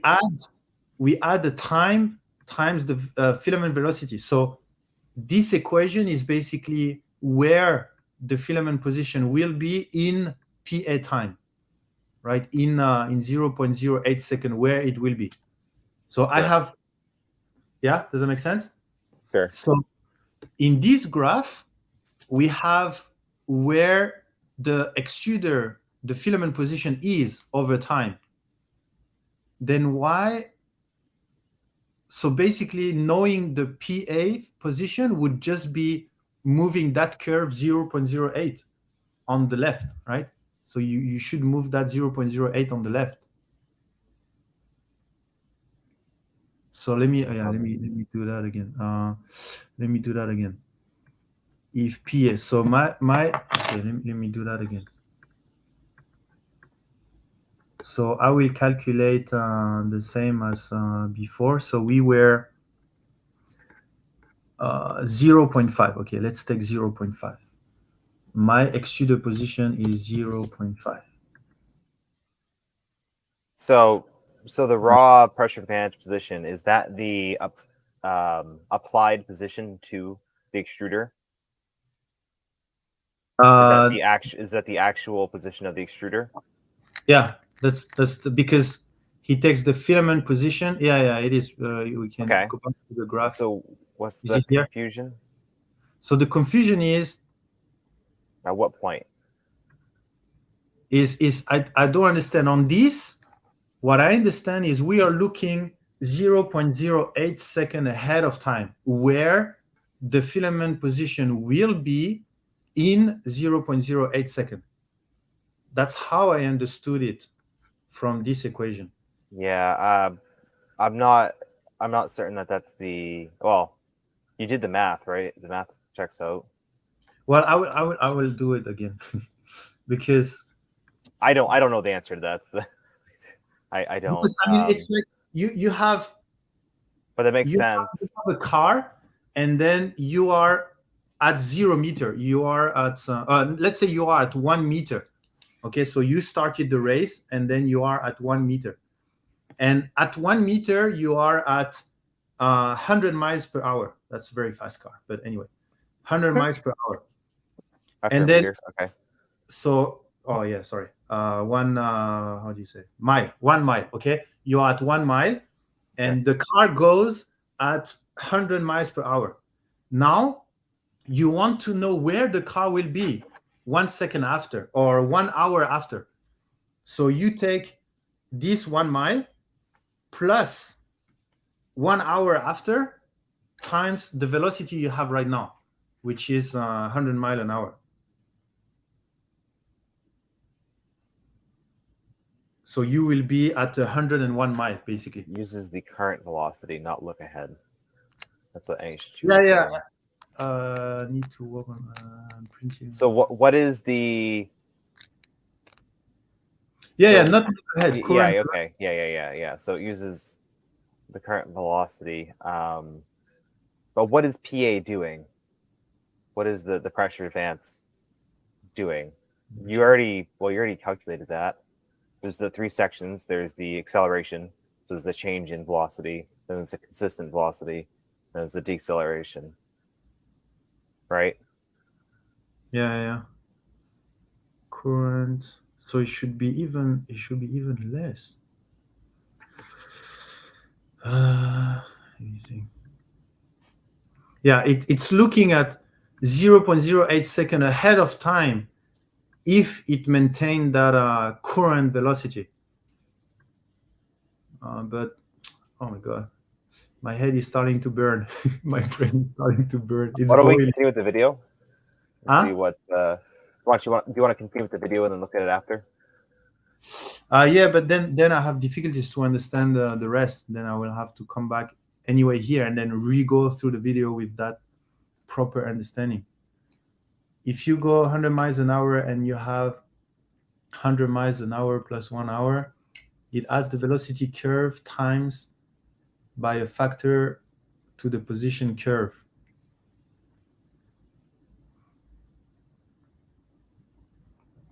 It adds the velocity curve times a factor to position the curve. Yeah, no, and it's true. The math I understand, and it's correct. I mean, we check one point. I could check some other point, but it's correct. I'm just what I don't understand is why, if we're looking ahead of time, then why not taking that extruder position and translating that extruder position by a certain time, so we will know where it is ahead of time. You get what I mean?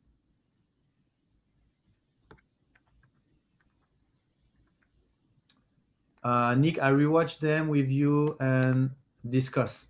Yeah, definitely, Ash. Definitely. I mean, to be honest, my brain is reaching the limit of of trying to understand that. You got to turn down your acceleration, so slow down. So yeah. Let me think. I think it has to do with the fact that the velocity, the filament velocity in 0.8 second will be different. And I think that has something to do with this. I'm not sure if Clipper will pre-read the G code. Yeah, it cannot pre-read. That's why he's looking at the filament velocity. But I mean, we're talking about 80 millisecond. So the 80 millisecond, the filament, yeah, 80 millisecond, the velocity, it doesn't change. Oh, actually, if I look the time, we are, yeah, 80 millisecond is, oh, sorry, actually 80 millisecond is pretty, sorry, 80 millisecond is huge. Look at here, it's almost in between here and here. Oh yeah, okay, yeah, completely forget what I said, because in my mind 80 millisecond was very short, and I was thinking the velocity doesn't have time to change much in 80 millisecond. But look at the scale. 80 millisecond, like one unit here is 50 millisecond. So that means 80 millisecond, it's basically you are taking the velocity here, but at that time the velocity will be completely different. Okay, so just forget about all what I said. It's just my brain was picturing something that's at a completely different scale. I mean, okay. The whole graph here, the whole graph here is less than 300 millisecond. So 80 millisecond is huge. It's like almost half of 80 millisecond is more than a third of the movement here. So right. So that makes sense. That makes sense. All is good. All is good. Let's continue. As the velocity increases, really steep. And what this means is that at this point, the extruder is almost going no speed, and then this next time step, we're going very fast. And so what that means is the tool head has to accelerate incredibly fast in order to reach this new pressure advance parameter.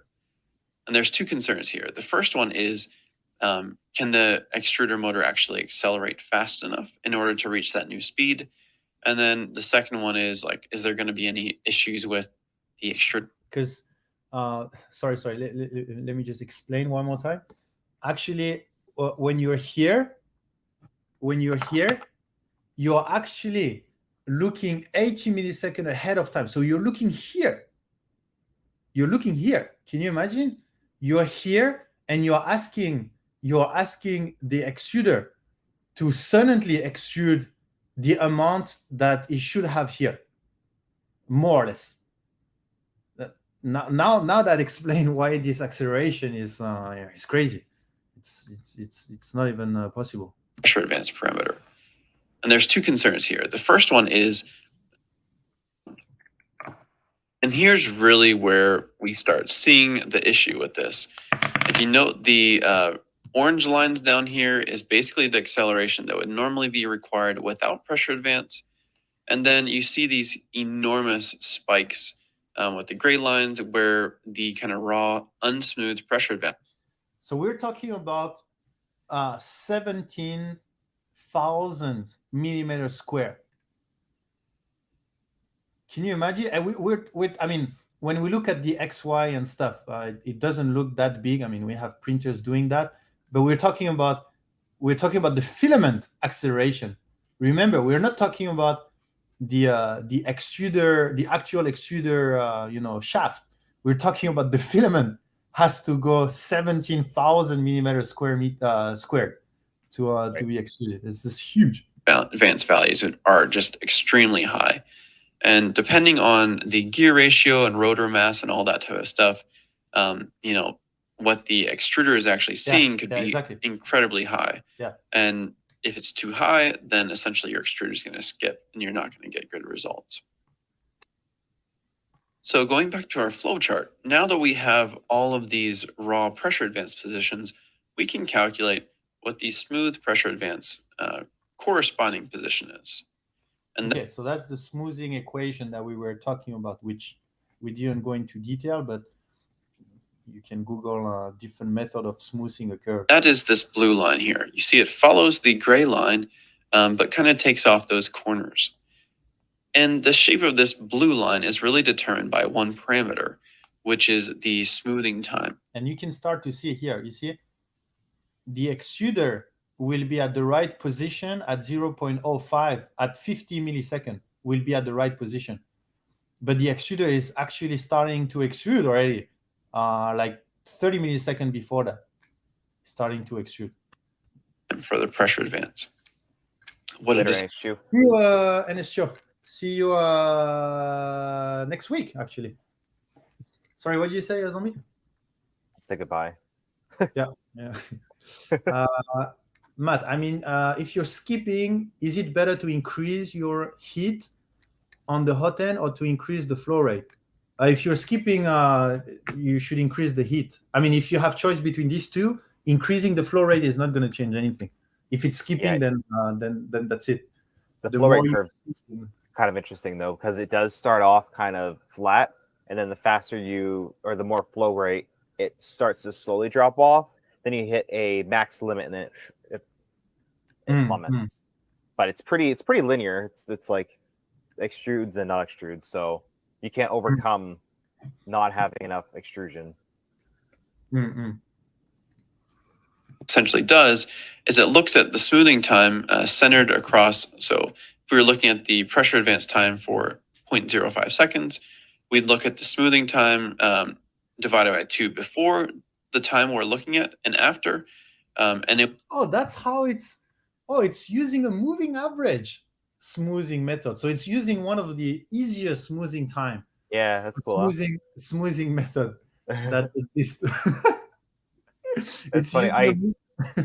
I actually did that in school. We had to do a heart rate monitor, and people were trying to do all kinds of crazy calculations to get nice display out. But I just took a moving average. I was the only one who did that because I thought so simply. I was like, oh, but I always do this. Like, oh, that's a great idea. Yeah. So actually, we can do the calculation. It's using a moving average, and the coefficient is okay. So that means the coefficient is in second. So I think that's what NSCHO was talking about. So actually, yeah, NSCHO is so smart. I'm really looking forward to meet him in real next week. This guy is so smart. So the smooth time coefficient is 0. So sorry, let me. I was writing on my paper, but the smooth time is 40. Is that 40 milliseconds? Okay, so it's 40 milliseconds. So it means we can do the calculation. Yeah, I really didn't know Clipper was using a moving average, but anyway. So if you're looking 40 milliseconds, so that means we go 20 milliseconds there. So 20 minutes. So basically here is 0, and then so if we are talking the value at 0.05, okay, we look at 20 milliseconds before, and it's the gray is basically 0. Okay, so we have the smooth PA. The smooth PA is 0 plus, and then 20 millimeter. So let's say this is half. So 20 millimeter would be 20 millisecond would be. Let me check. This is 75, and then around maybe around here. So let's say around 0.3. I would say 0.3. So plus 0.3, and then basically divide by 2. So the result is 0.5. So the smooth time divided by 2. So the smooth time is basically 1.5. It's 1.5 millimeter. We're taking millimeter plus millimeter divide by where the unit doesn't match. That's the first thing we learn in physics when we do the calculation. If we want to make sure the equation is correct, we just look at the units. Yep. So we have the smoothing. Oh no, it's correct. It's correct. M plus M divide by a divide by a non-unit. So that's a non-unit. So it gives me. Yeah, no, that's correct. That's correct. And that's more or less. So that should be 0.15. 0.15. Yeah, that's more or less. Yeah. Okay, so you see, we didn't skip anything today. Not even the smoothing part. We really understood everything. I mean, fortunately, because they are using a pretty easy to understand smoothing method. If you go that speed, you're going to have a bubble. Another reason accuracy of gear ratio and true rotation of the drive shaft become exaggerated exponentially, considering the PA calculation is such a small time frame. Yeah.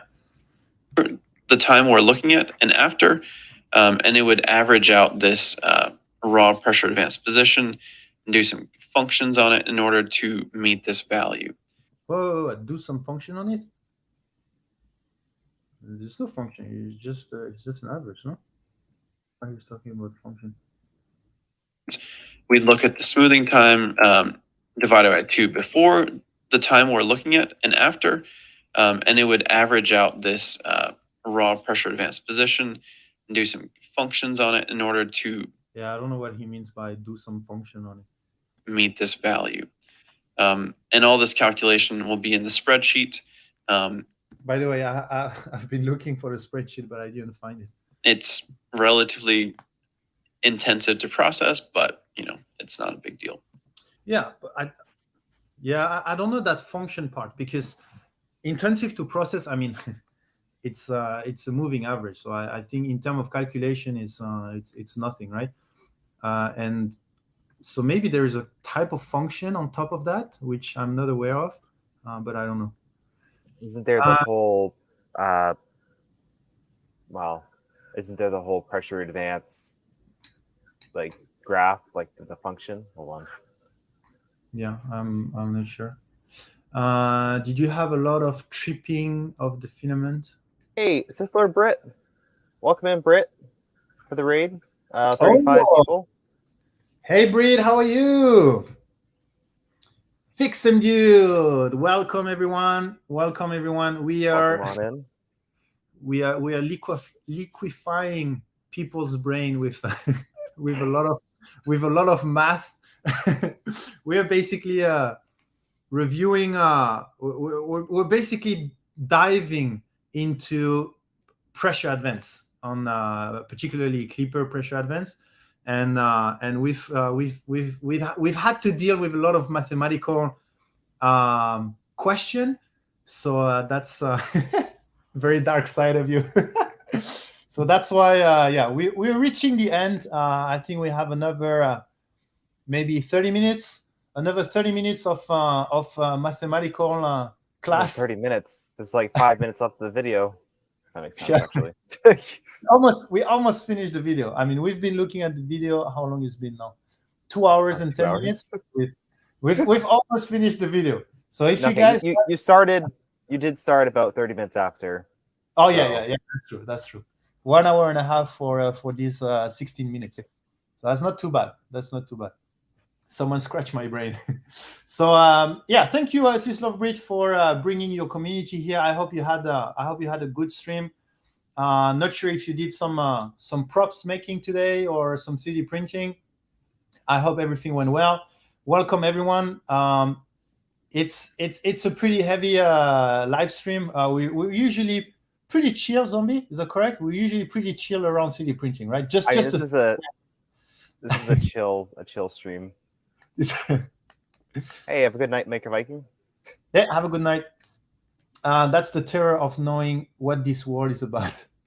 Okay, let's continue. I actually have a presentation of my 2023 target in a bit less than 1 hour, but I really want you to do that. Oh, that's like in an hour. Streaming. Yeah. I mean, pressure advance. That's I really want you to know what that pressure advance was about. So again, welcome everyone, and we're gonna continue that video. And thank you again, Syslovbrit. What this does to velocity is you'll see that instead of having these sharp. Okay, so the blue one again, that's the derivative of that smooth pressure advance distance. Okay, so you take the derivative, and then you have that velocity. Sharp spike, and then also with acceleration. And then you retake the derivative, and then you have the final acceleration, and you can see that smoothing a little bit. I mean, we're talking about a smoothing time of 0.04, so 40 millisecond smoothing coefficient, and that already reduced dramatically the acceleration. Nominal acceleration. Oh, Maker's Viking, 5:20 a.m. for you. Oh, you are in Europe. Oh, makes sense. Northern Europe, I guess. Viking. But much more reasonable values. So now that we've done all that math, here's where we really get to the exciting part. This is the filament acceleration versus velocity. So you'll see. Oh, I forgot. Do you mind doing the shout out for Syslovbrit? You know the. Sorry? Oh, you already did it. Oh. I already did. Yeah. How amazing Zombie is. Nico has no standard. If type here is a hedgehog in the house. Okay, let's continue. At the beginning, it is starting at 0 acceleration. Okay, so that's filament acceleration vs velocity. So the acceleration is on the y-axis and the velocity is on the x-axis.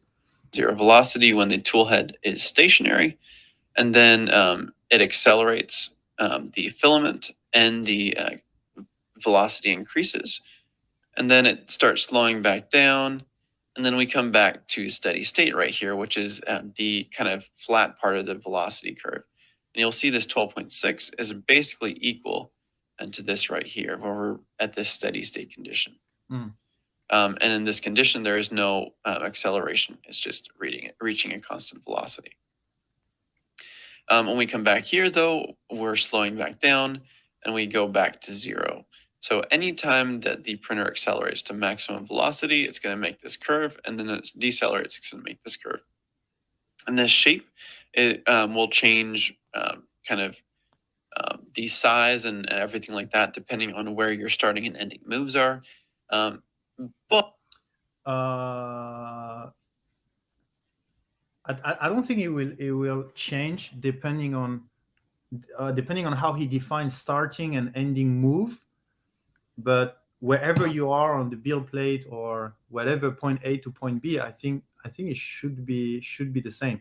I think it only depends on your acceleration, your max velocity, and your pressure advance parameters. I think that's 4 parameters, if I'm correct. But we can convert these filament accelerations into extruder stepper motor angular accelerations and also torque values, and then the velocities into a rotations per second or RPM of the extruder motor, and then we can plot these versus the torque kind of plot of the motors. And this is where things become really exciting, because from a pressure advance standpoint, we can really understand how these overlay. And one of the things I've found is that looking at a very long Bowden extruder with a high gear ratio, such as the Mobius, if you're using a pressure advance of 1, this extruder acceleration versus velocity basically is so large and the velocities are so high that the extruder motor cannot reach it. The torque required is too high. And so you need to increase the smoothing time in order to bring those kind of max peaks of velocity and acceleration down. So I'm really excited to see where all this ends up going. Again, there's more work to be done here, and a lot of cleanup in order to make it easy to visualize and see with different conditions. Yeah, so basically all of these calculation was to define the performance that his extruder needs to have. He's saying something that I'm not sure is true. One part is the velocity. I think the acceleration is what the smoothing time is going to help with, but I don't think it's going to help with the velocity, if I'm correct. So let me double check. Yeah, it's not going to help with the velocity. Or is it? Let me double think. Blah blah. Yeah, maybe a little bit, but like I think the main point is the acceleration performance of your extruder. But I think the max speed, whether you use a very huge smoothing time or not, I don't think it's going to help a lot, especially if you're printing something big, especially if you're printing some long lines. It's not going to help for the system. Now this entire plot changes, and it's difficult to really offset the torque for the stepper motor based on this variable function like this. So that is pretty much it for today. I will be looking at continuing this in the future. I'm not sure if it'll be next weekend or. Okay, awesome. Yeah, that was. Let me share that. So that's AD the engineer. I discovered him last week actually. Someone has shared this video. NSGO shared the video. I just sent the link. If you like his work and if you like going, I don't know if he's still making video. Let me check. The last video was 2 months ago, then 5 months ago. So it's not the type of content creator that's going to put a huge amount of video, but the video he already posted are really, really interesting. And we will. I mean, you will hear about him more and more because I'm gonna watch all of these videos. Yes. He also have something on Input Shaper, so yeah, we'll definitely watch more of his video. So yeah, thank you again to him for making such amazing content and allowing us to watch that and understand more about pressure advance. I mean, to be honest, I feel like my understanding of pressure advance went from 3 to 7, I think, today. 3 to 7, Okay. and why not 10? Because, I mean, theoretically, I could say 10 in a way that, even the smoothing thing, I mean, if they are really using a moving average and there is no extra function, I mean, there's no much more to understand about only pressure advance. Why I say 7 is because defining the coefficient we could think about some ways of being more theoretical instead of experimental, because right now these two coefficients are based on experiment, right? Right. Zombie has showed the experiment to define that, which is the most efficient way at the moment, but we could think about trying to find ways of defining how different factors would influence that coefficient. So that could be a different, like I just changed my printer. How does that coefficient would move? Right. And it'd be interesting to see different speeds and different like everything, how they correspond. I'm sure it's been done somewhere, but I haven't personally. I just do one of these tests. I get the rough value, and then I apply it. There's not much more to it. So 7 out of 10. That's really not bad. So everyone, if you would have to rate your new pressure advanced knowledge as of now, if we haven't burned your brain in the last 2 hours, what would be your new score from 0 to 10? 0 meaning you never heard about pressure advance, and 10 being you coded pressure advance. Well, at least it's not 0 anymore, because I've seen some 0 before. So how about you, Zombie? What would be your new score? Used to be what? 6.9. I'd say around 7. Okay. A lot of the technical stuff, like what you were going over, that's not something that I understand when you explain it, but it's not something that I'm thinking about when I'm applying it, right? So I know how to apply pressure advance, maybe not even the smoothing time. So maybe now that I know the smoothing time, I'd say probably like around an 8. Or not, but like because of practical knowledge, I know how to implement it. I don't think you've ever used pressure advance, so. Yeah, and that's also another part why I put 7 is because I still have the whole practical thing that I don't have. Right. So definitely it makes a big difference. Quite far from 10. Yeah. Chewy 0. I'm so confused. Okay, so some people has got a negative knowledge from the screen. Man. But now 7, from 7 to 9. Oh, Stephen Paul has really take full knowledge from the stream, getting 2 points. One more, and you get to the 10. Awesome. Okay, so I guess we'll do the giveaway. So that's great. It's 12:30, so I will have time to review a little bit my presentation before presenting.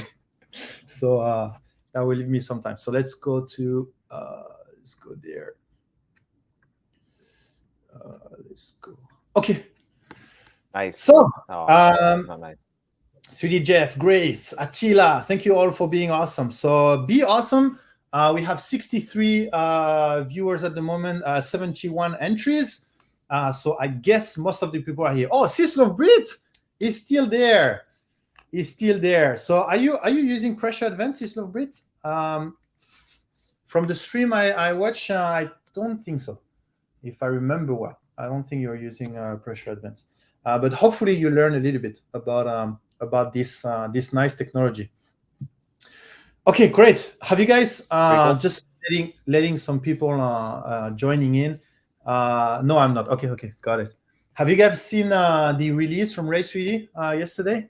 They just released the video, a pretty Apple-like video on releasing the hyper FFF technology.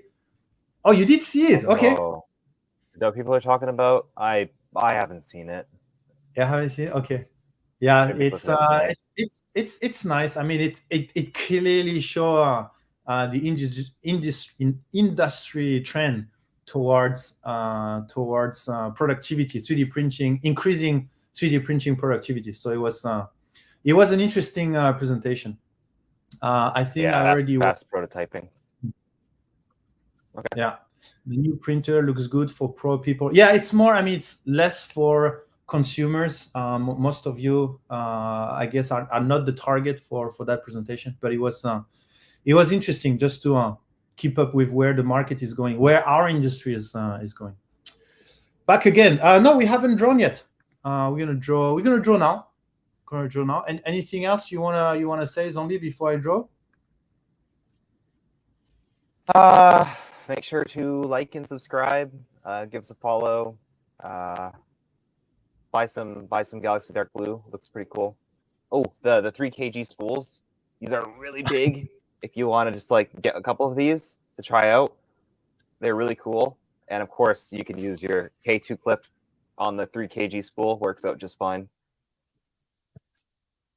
All right, Yes, so you can post a link. I don't know how people cannot post link or on Twitch. On Twitch, you can. on Twitch you can. Well, I On think YouTube, you can't. On Twitch, you can. Yes. I think she's on Twitch. I think She To shared- solve this- Yeah, there you go. So for people that thank you, Brit. For people that haven't seen the video, there you go. Brit just shared the YouTube link for the Hyper FFF technology. So if you are interested, I think it's a 30 minutes, maybe more than 30 minutes video, if I remember well, something like this. Okay, great. Zombie, next step, 5 kg spool. I don't know if I could physically extrude this. I'd have to have a slightly better setup. So you actually need a reverse Bowden tube for these. Otherwise, you're pulling on the, like when you do a travel move, you're pulling on the whole entire thing. So your travel is extruding or spinning the spool. But with the reverse Bowden, it's the pulling force that's extruding. So that's interesting. Yeah, I'll jump off. I gotta start shooting myself. So thanks for having me. That was pretty fun. I did learn a little bit about pressure advance now. So thank you. Well, Thank you. soon. Have a You good guys. have a good stream and see you very soon.